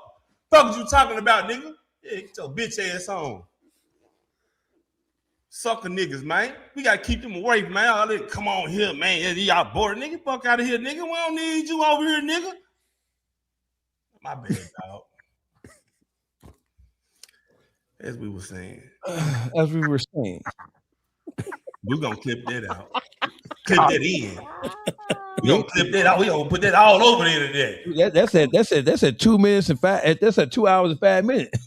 Oh yeah, we write that down. Better get his bitch ass on. I'm telling you, man, come over here with all that soft shit. Every platform I get on, dog, that nigga pop up on that mother. That nigga called in No Jumper. I'm on No Jumper doing 200-something K views, talking about this bitch nigga, and this nigga called in. Whack phone, want to get on. Man, nigga, I don't even know you like that, nigga. Man, all I do, man, that nigga rat, man. And he was there when that boy got killed the other motherfucking day. He standing his car right there. I see this car in the video. Your car in the video. Your car in the video, Rainwater. Fuck out of here, nigga. Munchie, it's called Woosah, brother. Woosah, brother, man. But I ain't gonna let no sucker nigga come on the platform. Okay, let's get back to this motherfucking YSL 21 Savage. Hey, GBE, why you put your face in the phone? Oh, I'm here. Oh, so you saying is you or is you ain't saying that when 21 Savage acknowledged and admitted that they been knew Gunna was a rat when he rat the first time, and that they knew QCP was a rat, and they covered it up. They was rat harboring. But at the same time, they was rat harboring. They was making songs dissing other rappers and calling out other motherfuckers in the culture for doing the same shit that they was doing themselves. They do what a lot of these niggas on the streets do. Hey, these niggas are right over here. Hey, this nigga got a bag. I'm gonna fuck with this rat. I ain't gonna call him a rat. That's selective politicking, man. Everyday thing in the inner city, man. Hollywood, Henny. How? That's what they're doing. Hey, Henny, Huh? what is your take on? She's still in the damn shot. Shake out of there. Get out of there. Hey, hey, say, hey, look what he say. Look what he say, Mark. It say, dog been around dog face too long. He cursed motherfucker. I just like it. God damn. Dude been around dog face too. Man, I just met this nigga last week, man. Right. I ain't responsible for this shit he do. I ain't responsible for this shit. Woo wee. Say woo wee. I was gonna let him talk. He come on here. I thought he had something nice to say. Man, that nigga called a nigga boring. Nigga, fuck you, nigga. Well, to bring up something, GB, you said selective politic, and podcasters are falling up under that scrutiny too about platforming informants and things like that. They want to and I'll give you this take from my side, right? Do I condone snitching and cooperating? Absolutely not, 100%. All right. No, but from a content creator's perspective, you're not going to be able to get a better story from someone that didn't cooperate, because obviously if they didn't talk and they never cooperated, unless they went and done their entire bid and got out, which is very few people, you're not going to have nothing to tell you. And even if they did do that, they're not going to incriminate other people. So, like, for instance, if y'all know Joey Merlino, right? Yeah. Most people's probably heard of Joey Merlino, the alleged boss of the Philadelphia crime family. When he went on Vlad, there was not a lot of information in that video because he couldn't talk about it, right? But if you go to watch anybody else that went on Vlad, Sammy the Bull or whoever, they can give you all this information because they did cooperate and they were there. They're not blowing it out of proportion. Sammy Gravano was the number 2 guy under John Gotti, so he was there for a lot of murders. He killed 19 people, so he's got a lot of information to give. You're going to get more of the story from people that cooperated, but just because you platform them don't mean you condone it. Hold on now, we got Rainwater back in the building. That's true. Hold on. I'm back. I had a phone call, booster call. Okay, hold on. How you doing tonight, brother? You all right? I'm blessed out here, just sitting here, just in my house, just twirling in circles. Okay, twirling in circles. We're happy to welcome you to the platform, brother. Yeah, dog face. This show was boring. Oh, that's what we do. We put on boring content. We talk about some of niggas who told on some shit. Yeah. So stop. So dog face. Let's speak about it, okay? Okay. Let's speak about it. So, what's the point of people telling on people where Bun B did it? He did. Zero did it. He did. And like when you get to a certain age, Professor Bun B. Professor Bun B did it. No. This is still Bun B. You can't move the goalpost. You can't move the goalpost. Listen. Bun B ain't never said he was no gangster. No, Bun B was a part of the UGK. And Underground Kings. If Pimp C was alive, it was dead. It was gone. If Pimp C was alive, there's no way Bun would have did what he did on that stand. After the guy no. Stop. But listen, we can't move the goalposts. Like we ain't. Like Bun had talked about street shit. Yes, he did. It is rap shit. Bun Yeah. Bun was on there. He had a pocket full of stones. Okay, you talking about an old young Bun? Then he went to school, man. Got it. Yeah, that don't matter. Listen. Oh, exactly. So look, Zero did it. That nigga snitch. Yeah. So listen. Let me tell you like this, young man. If you ain't realized, the streets ain't the same. And if a nigga got too much to lose and want to grow and raise his kids and grandkids, he ain't in the streets no more. So why is you still talking about who's snitching, who not snitching? You should be talking about who buying land, who's selling land. Who buying land? That's what I'm saying. You can't tell me nobody buying land. It's all on Zello. It's all on Zello. Listen, I can go in my backyard and show you 20 acres. I'm in Tennessee. Yeah, we grew up around land. I know what's going on. Yeah. So, but you on here talking about who's snitching or not? You should be educated to your kids, and educated to the people that look up to you, that want to see you leave with some money in the bank. You talking about he's snitching. You should be telling who's successful, who's not successful, who made it to see past 45 years old. I ain't made it that far yet. Yeah, you looking. Nah, I'm looking, nigga. I look way better than you, nigga. You know, more bitches than you need. Crazy as hell. Yeah, see, it ain't about more bitches, more bitches.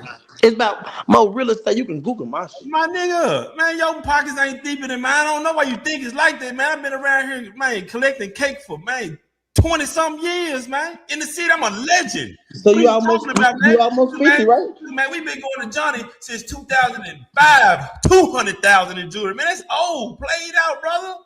200, man, I got proof of everything I say. Everybody know about CEO King Munch, everything I say factual, nigga. Nigga, I've been in this house 10 years, nigga. Prime real estate, nigga. I bought this motherfucker for 400 and now I'm worth 700, nigga. Yeah, that's the same shit you talking, man. No, mine. The first nigga in the area. Mine's 1.8.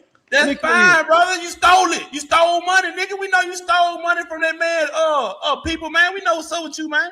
Is that snitching? Stop. Dog face. If I stole money, is that snitching? What you mean, nigga? You snitched on Yellow Beezy. You snitched on Yellow Beezy. Stop. He beat you up. Go ahead.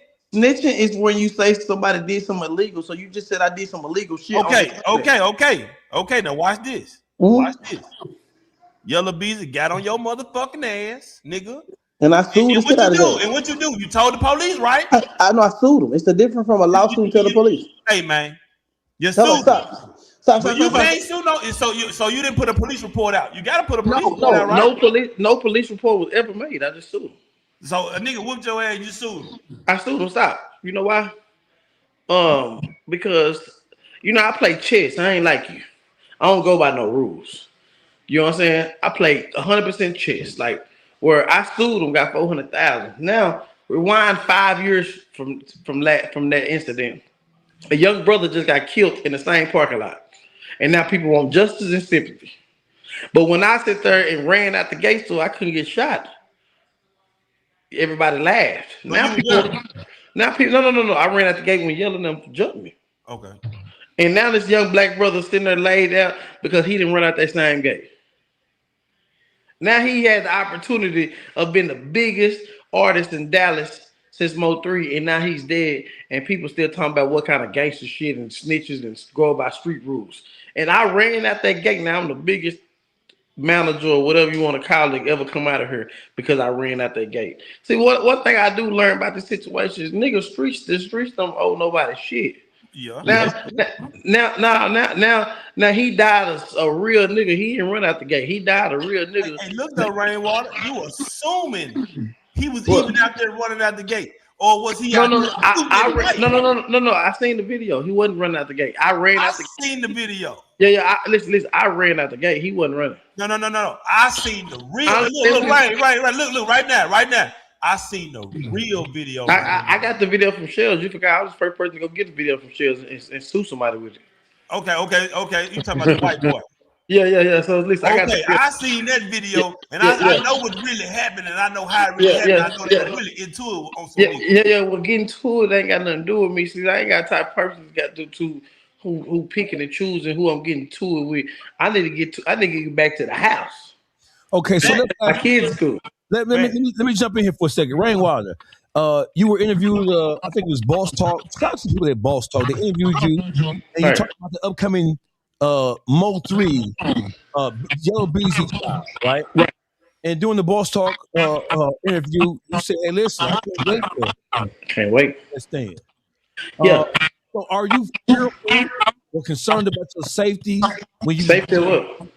For yourself? Are you fearful of consequences that come from you? I don't think no consequence comes from that because at the end of the day, I wasn't even there. So if they give me an opportunity to get on the stand and say whatever I want to say, then come on, I'm on Channel 4. You was on the phone, wasn't you? On the phone call can't justify who did what and who seen what. You using this as your opportunity to sell records for Mo 3 kids. How much they gonna get some money? They pay me because when you involved in the estate, see, I can tell you ain't no grown man. You ain't never seen nobody die around you who had a estate. Anybody? I am, nigga. Yeah, I am, nigga. Listen, I run with the most treacherous niggas Houston have ever stepped foot on. The most treacherous niggas in Memphis, Tennessee have ever bred, boy. Yeah, that's cool. Listen. If y'all know about estate, right? I don't care if you're a manager. I don't care if you was a girlfriend. I don't care if you was a stepmom. If you're not related to them people blood, you can't contradict or you can't say anything that goes on in a state, right or wrong. That's true. So how can I get paid before Mo3 kids get paid when his funding is ran by the estate? Who ain't got the masters of the music?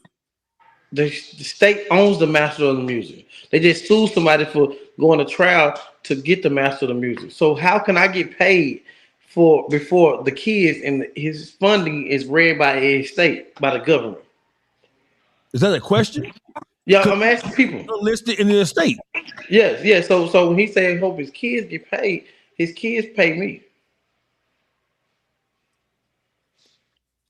You said I be breaking niggas down.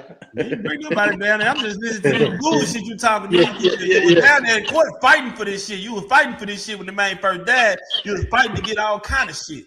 I never. Me. I'm just letting you get your rocks off. Listen, I never fought for nothing. I work for the estate. I never fought for nothing. I don't like I work for the state, man. Like so, that's the end of the day. Whatever Mo3 makes, I make 20% of that. So I work hard for my 20%. So every year I try to make sure that he makes at least 3 to 5 million. So I can get hope about close to 2 million a year. Okay, so Rainwater, what do you want to tell us on this boring podcast? What do you want to say? Y'all gotta sharpen it up and start talking about shit that really matter. Y'all talking about who snitched and shit. No. Listen, so the conversation is not about who snitched and shit like that. The conversation is just about the culture itself. So let's expand it. Let's just take it from where you are. Let's take it to where we should be. So it's about rappers specifically. We mentioned about the Big Meech and the whole Big Meech thing, the 50 Cent thing, but this conversation now that you came in on is about the current state of the city of Atlanta and how the Atlanta elite artists have been pushing and promoting anti-snitching, anti-ratting, anti-this, anti-that. And then we have just discovered that they themselves have been violators of the very same thing that they have been pushing to the culture was a violation. So what say you about what's going on in Atlanta and how they have covered up snitching? Which I really don't understand. They just made their money and they finna do a reset. So, we should be talking about how much money they made. I mean, them people got $400 million for one record label. We talking about snitching. Who got $400 million from the record label? QC when he sold QC. Yeah, man, that's QC and Lil Baby, man. We talking about goddamn Thug and them. They ain't finna reset. Nigga ain't finna go, man. Listen. We talk about Thugger. Man, and now I already don't listen to the nigga. Listen. Let's talk about Thugger. Thugger then was involved in a lot of murders and shootings. And he got out to get a second chance with Gunna. Thugger make a bunch of money off Gunna. So that nigga came home with about 25 to 50 M's. Really don't matter. His kids is great. We talk about Lucci. We ain't never seen somebody convicted of murder, go on a mission, partner die, throw him out the car, come home, get 25 years, come home in 3 years, and living his best life. Shitload of money. You can't show me goddamn Thug made no 25, 50 million off no motherfucker Gunna, man. You show it to me. No, I'm talking about with the whole YSL. Yes. Thugger got 25 to 50 million. Thugger got money. So worth? No. We talking about, listen, if Mo3 makes, let's say Mo3 makes about $200,000 a month, right? Don't you know Gunna close to 500 to $1 million a month off his back catalog itself, which is owned by YSL. So let me ask you a question, brother. Do you think that after they have been exposed of doing the same things that they have criticized, like for example, everybody in Atlanta, all the rap elite in Atlanta criticized Kodak Black for taking $1 million for a verse from Daniel, from what is his name, 6ix9ine. So they criticized him heavily. They criticized everybody the world over, from Boston Richie to whoever else was accused of being a snitch. But they have acknowledged that they themselves are hypocrites because they have been covering up the snitching going on in their own city. But it's part of the game. The snitching shit started in Detroit. Really? That's funny. How did it start in Detroit? Come with that. The white boy Chris, what's his name? Rick. White boy Rick. White boy Rick made it okay to tell. And how was that? Because white boy Rick, when he got went down, he told niggas at BMF told, all through the history of Detroit, and it just sprinkled down to the south. Okay, so watch when this. Detroit niggas started moving to Atlanta. Okay, so one thing you can say, the white boy Rick didn't get a benefit from snitching. He actually got it worse than anybody else. He was the longest serving inmate for a nonviolent crime, I think, ever in the history of the country. But let me answer that, because that's funny. That's some good shit. I ain't had it. Hold up. Let me tell you this: the dude that killed all the people that Boss Talk had interviewed, what's his name? That was what's the dude? Old man. He killed by. You mean Big D? Big D had interviewed the dude with the killer. It's a lot of murders I done seen that came out that Detroit that didn't get a life sentence. Okay, so listen. So let me help you out here. When you said that all this telling going on in the country started in Detroit, drug trafficking didn't start in Detroit. If you want to talk about where telling started at, you got to go. You got to go to the big state of New York and deal with La Costa Nostra. The whole RICO Act, as a penalty, started in the great state of New York. And then when they go to New York, take your L. Take your L. Johnny Brasco, one of the biggest snitches to ever do it. Oh, I get you. Please let me cook. Johnny Brasco was a cop. Whoever, let's get this shit straight. In the world of criminal activity, bro, no grown man thinks that a nigga just because we know that ratting has always been a part of crime because motherfuckers don't want to accept the consequence of their actions. So that's not a Detroit thing. That is a criminal thing. It's like the Italian mob, for example. The Italian mob, right, out of the commission, what did they do to Madam Sinclair and Bumpy Johnson? When they couldn't outshoot them, when they couldn't run them out of Harlem, the first thing they did was they put the police, the prosecutors, and the judges on them. That's police shit. That's snitching. Right? So if somebody break into your car right now, you tell them. That's not snitching. That's a police report for insurance purposes. Right? That's telling. No, it's not. It's not telling because you're not pointing out who did it. You're just making a report saying it happened. So if somebody get caught with your belongings, you made a report that he did it, so he going to jail for the report you made. Let me answer your question. So listen, when you do certain things, there are consequences for things you do. If you steal my car and I call the police, I'm not telling the police who did it. I'm reporting that the car is stolen for insurance purposes. Now, if you stupid enough to be joyriding that motherfucker, still taking to the shop and getting rid of that bitch, that's on you.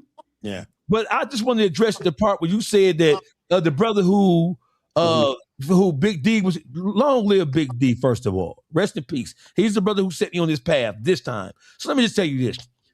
There are rats all over the country. I'm not saying that there are rats all over the world. You have cartel members who give up black people in exchange for leniency and citizenship into this country. Mm-hmm. They work hand in hand with the police. You have a lot of Hispanics in Southern California who are attached to the cartel. They'll give a nigga up quick and fast and hurry. You got the cartel in Texas. If they get popped, they're going to get your black ass up and trade you out and call swapping the nigga out. So let's not just say, I'm not even mad at you for trying to get up on Detroit like that, right? Because wherever you see... Are you from Detroit? Yes, sir. Wherever you see criminal activity, you're going to have niggas ratting because niggas don't want to take the responsibility for the shit they do. So have you ever been a rat in any kind of way? I ain't ratting on the motherfucking thing. Ain't gonna rat on the motherfucker. Man, you did the time. You ain't so you ain't told on nothing. No. So at the age you are, you'll be okay with doing 20 years and living your rest of your life in a jail cell. Well, let me just tell you this, brother. So this is how I was raised. This is honest, right? So if I commit a crime and I get caught, I'm gonna take responsibility for it because I knew better. I'm not gonna tell on somebody else to save myself. Stop. So me suing Yellow, how's that ratting? Because I ain't committing no crime. Insurance fraud. You just said People call the police for insurance on stolen cars. Yeah, I'm calling nigga. Nigga steal my car right now. All my shit paid off. Hell yeah, I want the bag. Are you asking me that question? Yeah. Okay, so if a civil lawsuit is not the same thing as criminal lawsuit because there's no criminal punishment. There's a civil judgment, punitive judgment that's going to be entered on behalf if you get found guilty or if it's upheld. I'm not saying by suing somebody civilly, that's not, in my mind, that's not ratting because there's no criminal punishment attached to it at all. Hold on, because didn't you say that you were going to take that stand and testify in court against Beezy? I wasn't there.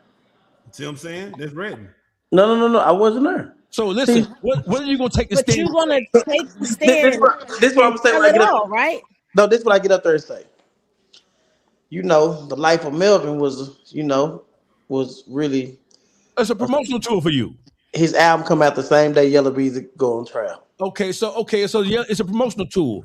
Yeah. So basically put it like this. I'm gonna get up there and get my Woody on without really knowing anything. Okay. But you can't be saying that right now, man, because you don't think these folks working. They watching you say exactly what you just said. Listen. He finna get his Woody on. They're not gonna want you on the stage.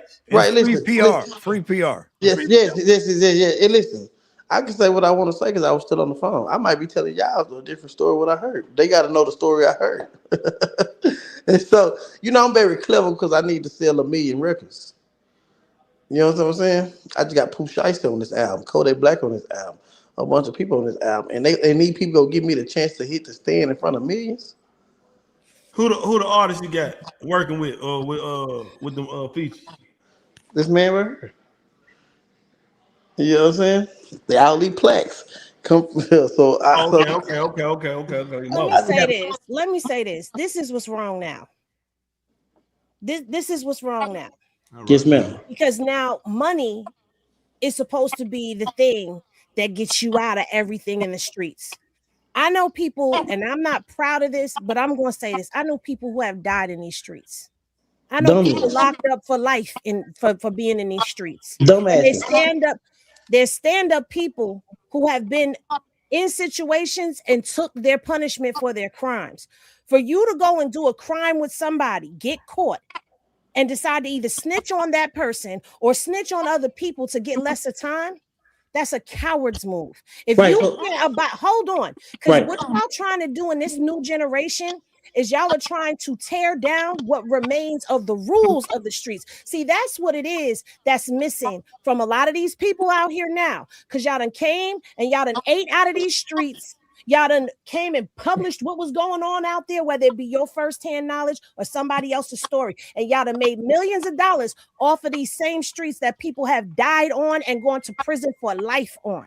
Now y'all want to act like these rules don't apply. The streets had rules, whether anybody wants to acknowledge them or not. There was rules, there was codes, there was ethics, and there were morals.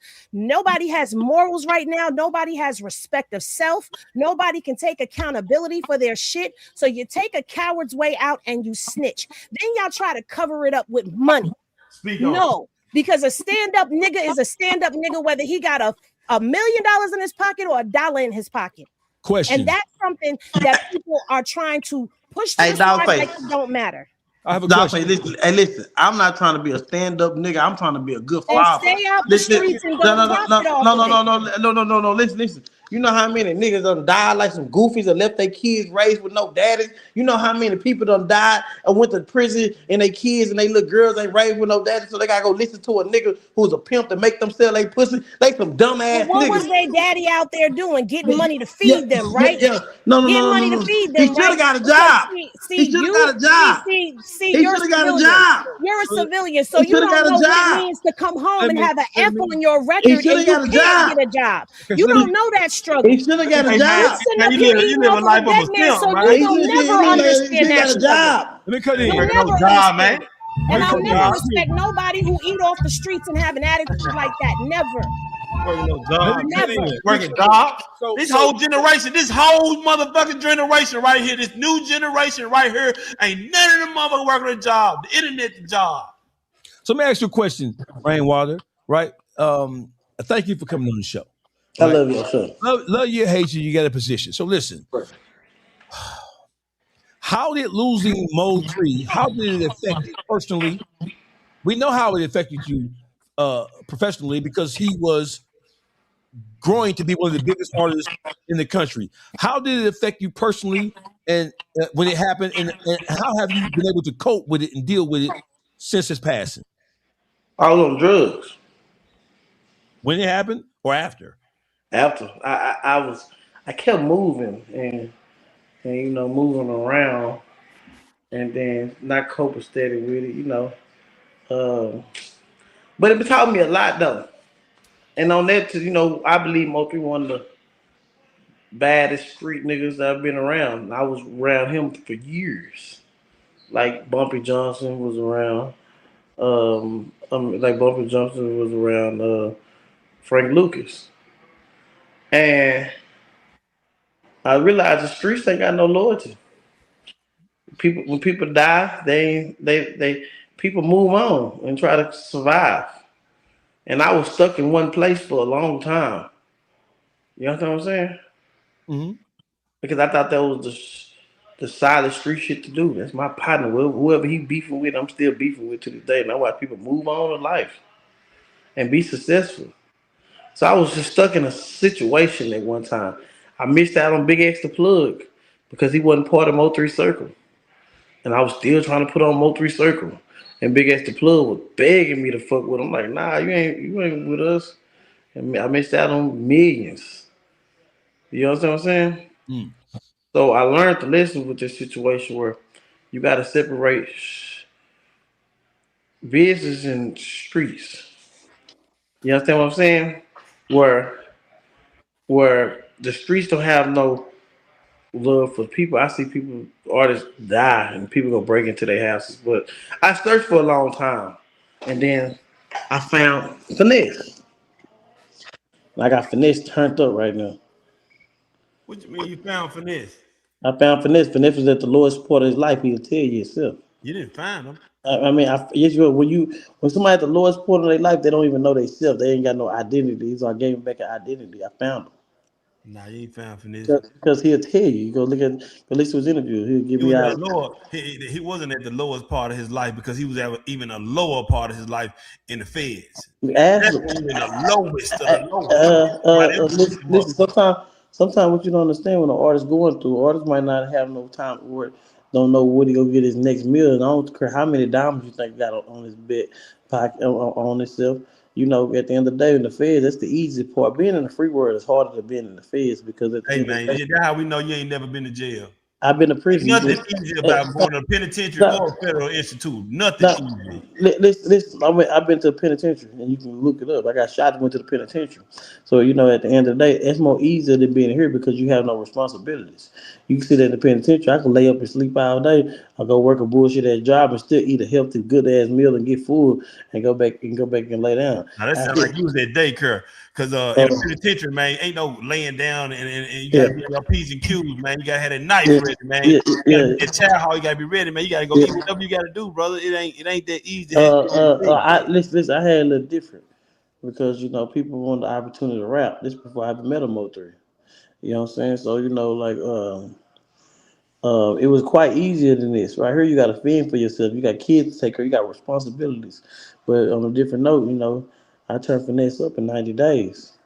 And, but I learned all them lessons from Mo3. I try to get him and Brazy back cool because I see it's a pointless situation going on where people can get killed and leave them away from their kids.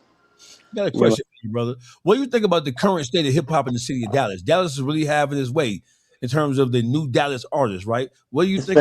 It's falling out. And did you play a role in building up what people now know as New Dallas? I ate off them. I let them come in the game and not produce any hits, and then I got a Mexican artist signed for $1.7 million after all of them went in. So they opened the door and I shut the door. I got the biggest deal in the biggest and the last deal in this era. Because them niggas ain't rapping about shit. You the one said New Dallas boy, Renee. Yeah, that shit boring. It's old niggas like you that be hating on these young niggas making their way, man. Besides, you born or not, they put the work in, they grind to the top, and they ain't just sitting out here playing with their money, man. They out here, man, buying real estate. They 10 steps ahead of what you ever was, brother. You can't do that for the young community. We gotta uplift them because you'll sit here. Hold on, listen to me. You'll sit here and you'll be like, we'll be like, man, the young niggas need to do this and do that, man. They need to come together. And when they finally come together, man, old nigga like you will say, man, this shit boring and talk down on they come up on they movement, man. Hey, you gotta praise that, brother. You gotta praise everything them young niggas doing, man. You can't play music boring, man. They playing it in the club. They selling. They selling what? Stop. They selling what? They stop right there. They selling what? I want to give a fuck. Stop. What are they selling? I got an answer for you. What are they selling? Look it up. They were selling singles, nigga. Them motherfuckers is moving, man. They making money and they got a pocket full of in their pocket, man. Hey, look, let me tell you this. That shit ain't moving or selling. Every one of them Dallas niggas have flopped. They ain't got no plaques. It's the difference. It's the beginning. No. They've been out 2 years. They gave no time. Stop. Listen, they've been out 2 years. How long? 2 years. 2 years. It's the beginning. No. Listen. If this is the beginning, why they labels not pushing them no more? You don't even know. You can't even tell what's going on. What you mean? Got it? Not. Gotti have completely Interscope. Gotti's not the person to push the buttons. Interscope. You ain't heard one song on the radio. You ain't heard one song that got top 10 in the world. That's a rap. Because what they was doing is they were just redoing old songs. They wasn't creative. You just redoing old songs, rapping on old beats. Nigga, we used to do that back in the day, coming up freestyling. And that's the best singles that you got coming. It wasn't creative. So yes, it was boring. It wasn't no unique songs, especially the lady in the middle. Can you name three new Dallas songs? No. Exactly. So look. Sometimes people. Memphis. Right. Listen. Sometimes people get too excited on a small level of the game. It wasn't touching. Even Dogface. Nothing about this new era rap is touching. They rapping about selling dope, and half of them came from the suburbs. Well, to ask me that question, and to be fair, ask me if I listen to any of this new stuff, and I don't. I can't tell you anything about any of the new artists. Okay. Well, Dogface, since you asked the question, name 3 new Dallas songs. Shit, it's my birthday. It's my birthday. Nobody got a song called "It's My Birthday." Yeah, Montana does. Look it up. Somebody look it up. It's my birthday. Okay, what else? What else? Shit, everything by Montana, the hottest motherfucking in Dallas, as far as I'm concerned. So everything is blazing. Yeah. Listen. That shit is not hot. Go look at the monthly listeners, the stream. Y'all gotta look at the numbers, not the Instagram posts. So listen. So I've been doing this for quite some time. So let me just tell you this, right? So you have artists who make good music who may never be the biggest stars in the world. Like, for example, you have artists in the city of Detroit who are from the city of Detroit who are great artists, but they'll never reach the heights of Eminem. That don't mean they ain't good artists. You feel what I'm saying? So I know by the numbers, hip hop as a whole, by the numbers. We talking about that. We're not talking about hip hop as a whole. We're talking about them. We talk about for a label to sit there and say, last time we gave Dallas, Texas $500,000, they didn't sell. Okay, we talking about that type of shit. So we talked about this. The hottest. We talked about New Dallas. We talked about Amir, Doe, Montana 700, and I don't even know if Big Extra Plug is a part of New Dallas. No. The Big Extra Plug is a whole nother wave. Yeah, it's a whole nother wave. Yeah. So we got to understand this. See, I'm looking at the consumer thing. Is if I find another artist, can I take them to the label and they say, "Oh, Dallas"? Well, last time people signed people from Dallas, they really didn't blow. They just had a bunch of Instagram followers. Well, let me ask you this, Rainwater. Do you do artist development? I ain't got time to do that. No, nobody does artist development no more. Nobody. That was going to be my point. Nobody does that anymore. They still doing artist development. development. From a traditional standpoint of what the A&R means, most of the labels are not putting any money. The money for artist development comes from the label. Right, and most labels are not investing any money. They're trying to sign artists who already have. You know somebody who does great artist development, and then came up pretty wealthy in artist development. That's his skill. 1501. Who's that? Carl Crawford. He is a artist development. If you want to go somewhere and somebody believe in you and that ain't artist development. He signed a rapper. He signed a rapper to his label to and he upfront. push him, man, all the way from the bottom to the top. That's artist development, man. Listen, no. She's mean artist development with a label sign you. We put you in the back so you art and develop you for years. That's what he do. No. Erica Banks Erica Banks when he signed her, he dropped a single. That's not artist development. Man, he artist developed her just like he did. What's her name? What's the and that's my partner. That's my partner. I know art development. That's my partner. I know artist development. Major labels used to sign people to artist development deals and keep them on the shelf for a year or two till they was ready. Man, so he working. What's the solution? If you working, you working. Okay, so the way the earth moves so fast now, there's no time for artist development. Yeah, so let's make sure, let's bring it into focus, right? So traditional artist development, we go back to the days of Def Jam and the days of all the early labels, right? They would sign an artist and they would put the artist through the motions. They would develop his sound, put him with producers. They would send him through a media training. Most of these artists out here right now, the reason why they're so boring is because, and the reason why they can't really catch on, because they don't have personalities, because they have not been developed to be stars. They just taking niggas fresh out the street. All they know is violence and crazy shit, and throwing them on TV and throwing them on YouTube and throwing them in the booth. So that's why you have most of these artists don't have any longevity, because they're not making music that lasts the test of time, because they haven't been developed. They're telling their singular stories about their singular situations in their singular cities, and none of that shit has any real shelf life to it. Right. And then you get them in an interview and they can't talk. They don't know how. And that's why interview-based style platforms on YouTube is trending downward, because one, the artist's not gonna tell the truth because they're connected to all the fuck shit. They're never gonna tell the truth, and they don't even know how to talk. They can't string together a coherent sentence. They're boring. That's why Gillian Wallow is doing other things other than interviewing these niggas. So I get it. I understand. Content is king now. YouTubers and podcasters are making more motion than motherfuckers who rap. You ain't lying, because that's why I ain't worried about no damn rap shit. There's more money than niggas who rap. Yeah. Ain't no such thing as a podcast in a 360 deal. Nope, you get everything, 100%. And so this is Dogface. I get money out of rap, I get money out of podcasts, I get money out all of it.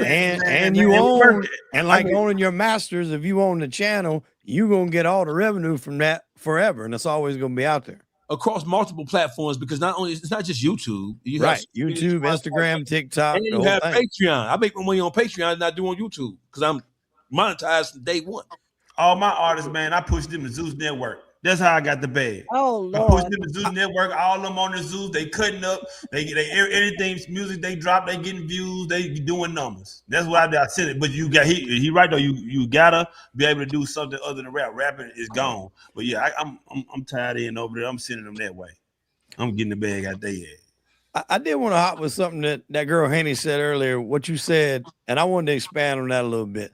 I think that the reason why people focus so much on if people ratted like Meech or whatever is because being stand up and loyal and true to the streets, whether it's the game, the mob, or whatever, is so fucking rare to see that, and to people to stand on their principles and their codes, that when you have somebody that you think did that and you find out that it could have been a lie, it just breaks your fucking heart. Yeah, it sends a shockwave through. It does. It really does. And it is so rare. But the thing about it is nowadays that shit is being promoted. 6ix9ine got out of jail. When he got out of jail after he cooperated and went live, how many millions of people was on his damn live? He just broke record numbers with Vlad on the interview, I think back to back. Vlad said it was biggest damn payday ever. The shit is being glamorized. Whereas before, years ago, nobody would have touched 6ix9ine. This shit would have happened in the 80s. Yeah, so he just said it was something that was once ostracized, or will get you ostracized, is now glamorized. You know why? Because people are seeing people who have ratted still have some level of success. Like, for example, Boston Richie. Boston Richie was in the interrogation room telling on everybody Jesus, Muhammad, Confucius, and Buddha. Right? Boston Richie, listen, you lying if you say that when that song came on, Somebody help me. You lying if you say you was in a club full of females and they was vibing to it and you ain't vibe to it too. You lying and you know he was a stumped down rodent.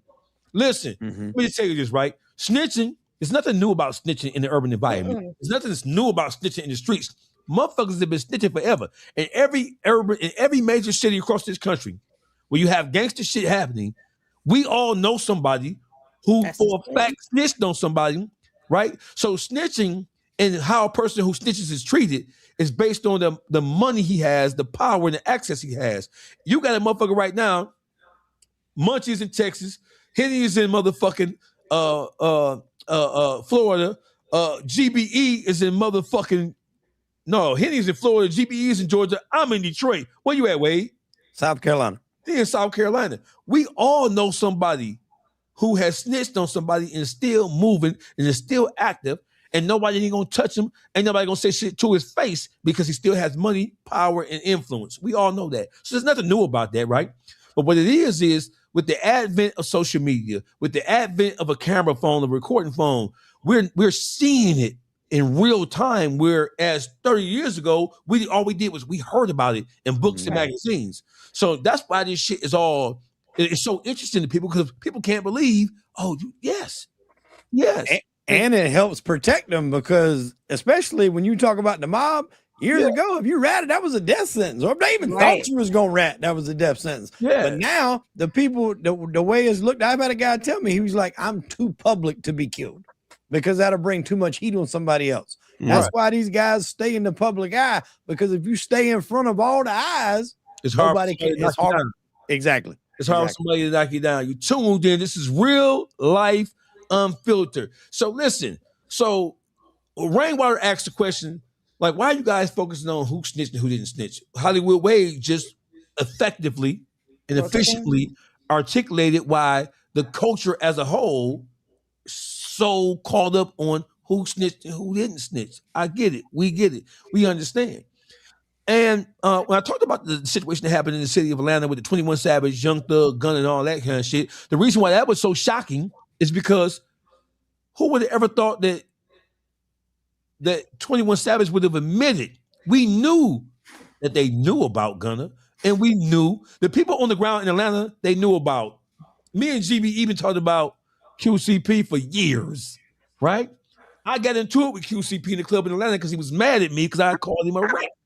So this is nothing new, right? But listen, rats, not the gangster rats and the gangster sissies have taken over. Real niggas need to go on the run. Real niggas need to go on the run because these niggas ain't playing fair. And here's the kicker. There is no real consequence anymore. So the rats are teaming together. Like, fuck you, bitch. What you gonna do? And let me just say something really quickly. I'm not saying that I'm promoting we know being in the streets and none of that, right? You don't have to say that. You don't have to justify that. We know you're not. Yeah. But there's people out there. You got to talk to the people that may not click, you know? There's no right. I'm not promoting that. I'm just saying this is the problem that we have, where the rules are being bended and the lines are being blurred. And now those morals, ethics, codes that we all knew growing up have begun to disappear.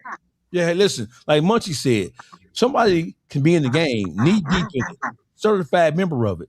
And then once the consequences of their actions come down on them, they can tell. And guess what? Once they tell, they don't have to disappear. They don't have to move to Nebraska. They don't have to move to North Dakota. They can stay right where they told on the motherfucker at and move and operate in that environment. And so what do you think that lesson, that's a lesson being taught to other people who are thinking about telling? Do what you do, go as wild as you want. When the heat comes down, rat on somebody bigger than you and keep it moving. Exactly. I could be a popular rapper now. At what point in time in history in the world of hip hop could you be a known snitch and still go platinum? Never. What lesson is that teaching the young people who are operating in the street? That it's okay to do it. If 21 Savage can admit that they were covering up ratting, and we was doing it because we was getting this big bag, and we was saving face. Saving face means you was hiding it, nigga, because you didn't want to be embarrassed by. You don't want to be embarrassed by the rapper being called a rat. What the fuck does Gunna got to do with the streets for real? For real. I just feel like this. People say Gunna's not a street nigga. That's a lie. Gunna is a certified Crip. Certified Crip. Yeah. Because he wasn't loud and boisterous with his cripping, don't mean that he wasn't cripping. Well, he wasn't cripping. Look who he ran to when he came home. Well, he ran right to LA, the big U. Right to LA. Because he was a 60. Right to LA. His whole set under the 60s. And another thing you got to look out too for, Dogface, is people that change history. So my man that was on there earlier, Rainwater, he mentioned like Frank Lucas being around Bumpy Johnson. Mm-hmm. Frank Lucas claims to be around Bumpy for 15 years. Mm. But Bumpy was only alive for 5 years when he got out of prison before he died. That's true. So obviously your math ain't mathing. That part. And that wasn't even, according to Bumpy's widow, the guy that was allegedly around him. I pulled up his name earlier because I couldn't remember it. It was Zach something. Mm-hmm. He was the guy that was really around at that point in time. It wasn't even Bumpy. The movie, when they done American Gangster, tried to put Frank Lucas closer to Bumpy than he actually was. Bumpy was actually from Charleston, where I'm at right now. Yes. And then he went to New York. Moved to New York. But that series, Godfather of Harlem, why it's great, and Forrest Whitaker does a wonderful job acting in it. The timelines, the people, and who's associating with who is all fucked up because they got the Chin Gigante dealing with Frank Costello. For people that don't know my history, Frank Costello was shot by the Chin as a young hood, and the bullet went through his damn fedora, almost shot him in the head, and that was Frank's call that he needed to hang it up and get it out. Vito Genovese gave the order for his then driver, the Chin Gigante, to take the shot, and he missed. He was lucky he didn't get killed his damn self for missing. But they got them like all communicating together. The timelines in that show is all fucked up. Yeah, I mean, it's Hollywood, right? Yeah. And so the whole thing is, so everything that we see happening in the streets right now, all that shit should be a lesson. I look at it as a lesson. I'm talking about it because it is necessary to expound upon it. It's necessary to communicate. It's necessary to use it as a training tool, right? So I'm not talking about it to glorify it. I'm gonna give a fuck what a motherfucker do. But it's entertaining though. It's entertaining. I love sitting down watching documentaries on criminal enterprises, gangsters, whatever. And it's not that I'm saying I want my kid to grow up and be the biggest drug dealer in the Southern Hemisphere.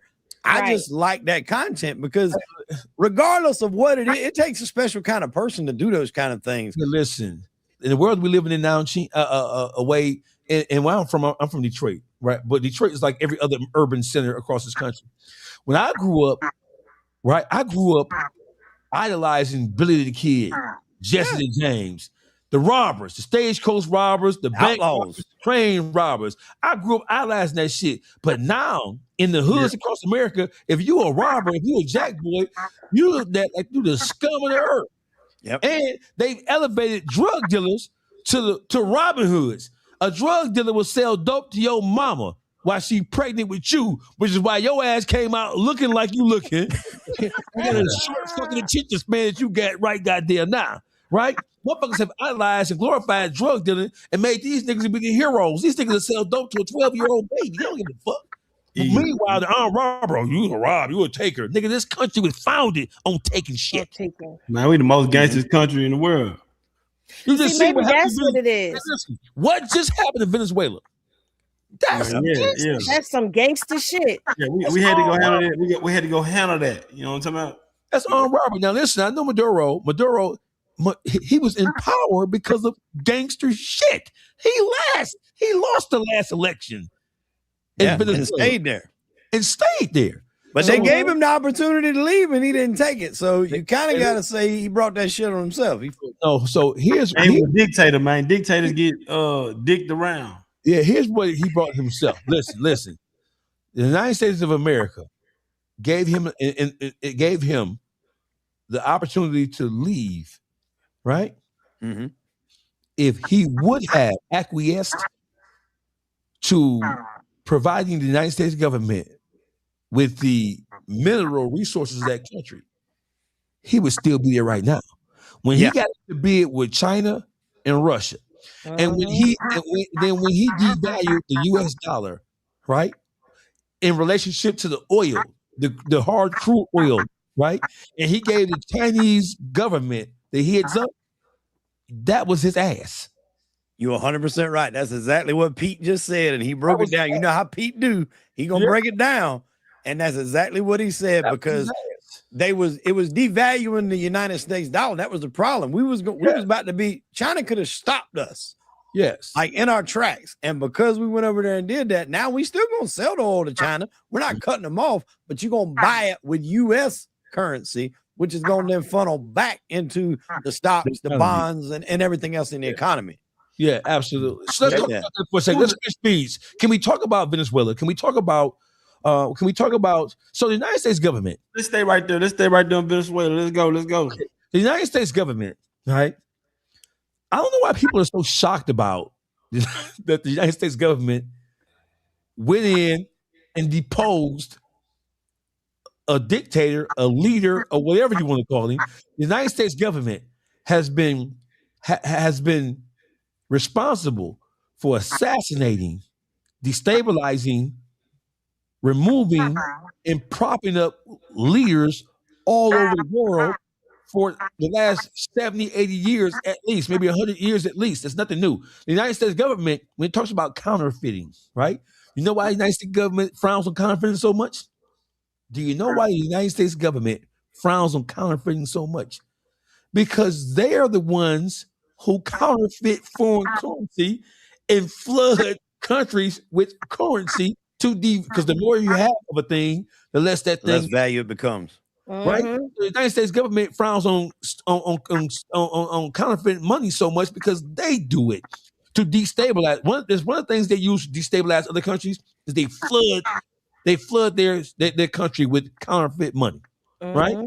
To bring the value of the dollar of their currency down, and then they move with operatives to destabilize the government inside out. When they can't do that, because if you think they were not CIA operatives on the ground in Venezuela, right, checking the temperature and then helping to frame the groundwork for that invasion, you a goddamn fool.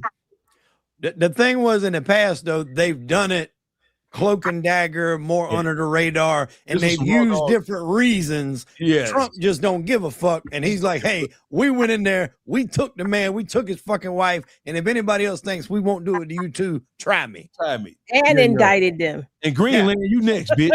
Y'all think y'all finna let China come to Greenland? Bitch, no, bitch. Hold on, because Colombia wants all the smoke now. Because he said, I'm gonna be right here. Hey, listen, Come and get me. It's our business though. It's our business about this oil though, about this oil and this money in the American dollar though. They trying to devalue our dollar, and they can't do that. We're not gonna let that happen. And they try to do it with the little BRIC situation of Brazil, Russia, India, and China. And now it was BRIC, now it's BRICS, Saudi Arabia. So right here's the president of Gustavo Petro. Hey Petro, Trump ain't who you got to be worried about. It is those neocon, super ultra right-wing conservatives who have a motherfucking plan for your ass. You better relax, Playboy. What kind of plan this clown got for us? America, the strongest country in the world, man. You know what I'm saying? Over in what you call it? In China, what they do? Technology, right? Over in what they do? Finance at what you call it? Switzerland. Swiss bank accounts. They're the biggest finance company in the world. Goddamn China, the biggest technology in the world. You know what we is? The biggest bullies. The biggest what? The biggest bullies.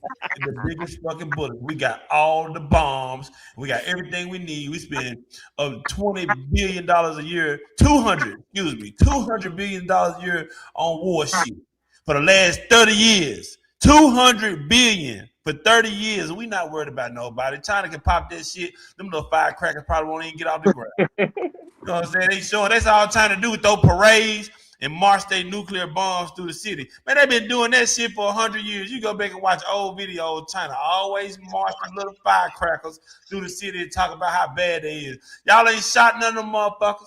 You gotta treat them niggas like street nigga. Shoot that little motherfucker, nigga.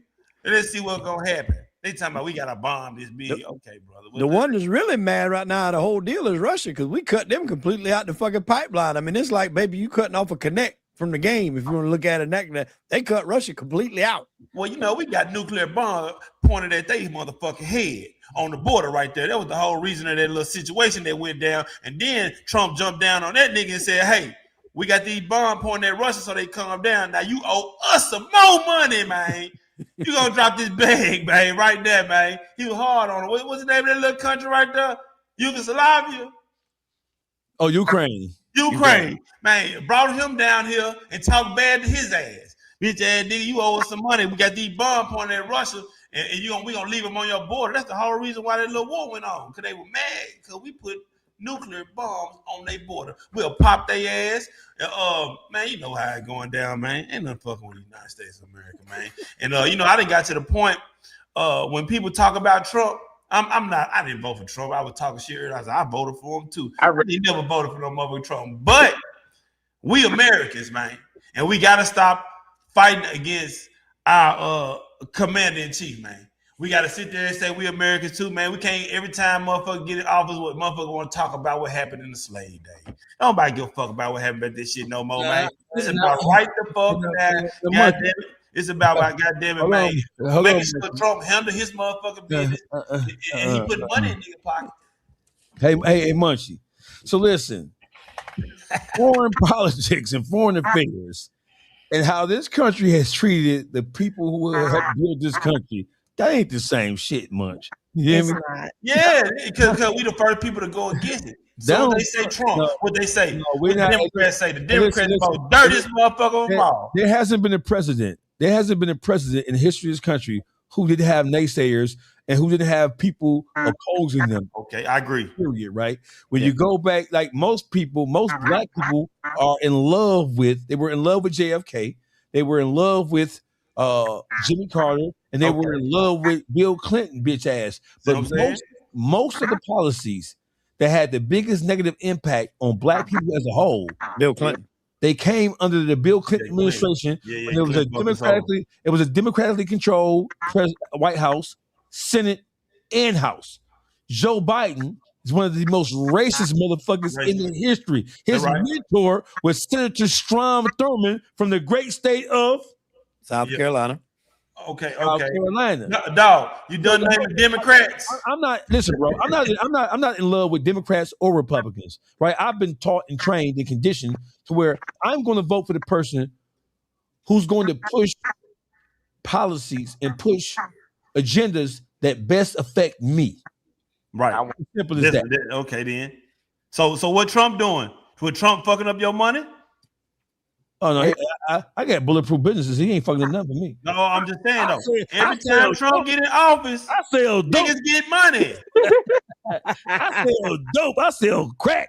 Crack don't sell. Crack sold during the pandemic.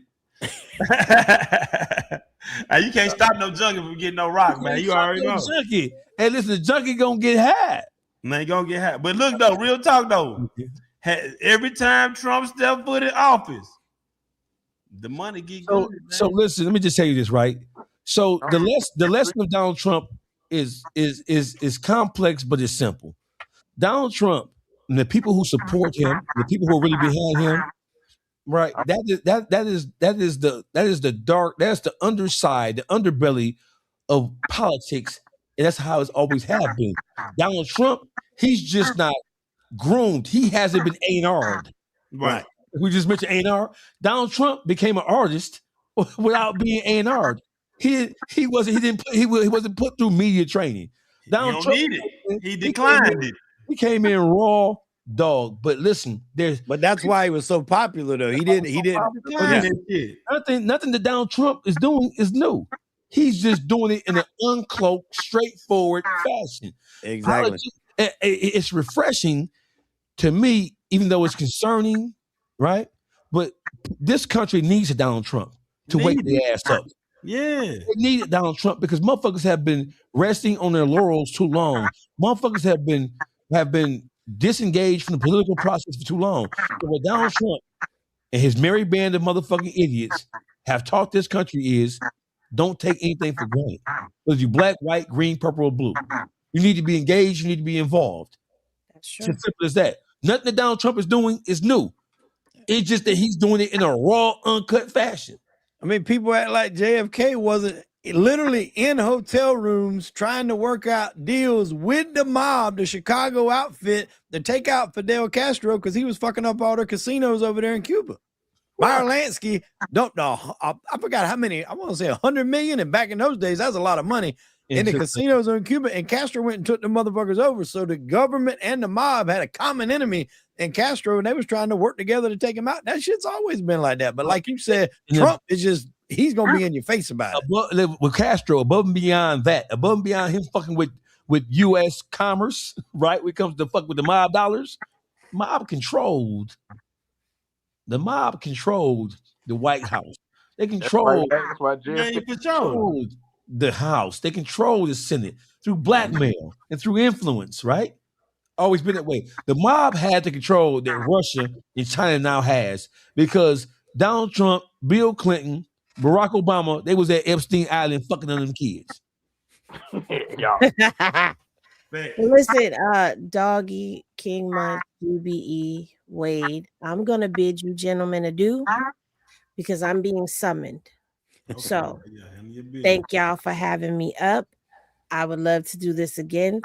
Great conversation. Wade, it was wonderful seeing you again. Nice meeting y'all. Dog, we will meet again. He's going to send you an invitation to the welcome home party, Henny, this month. I'm going. You go? I'm going to go with you.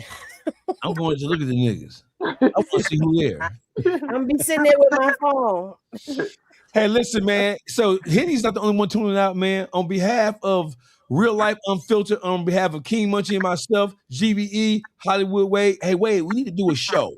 We do. We need to do a show. We need to get back over here and pop our shit, man. I bid you all adieu. Love y'all. Good night. Bye. Salute.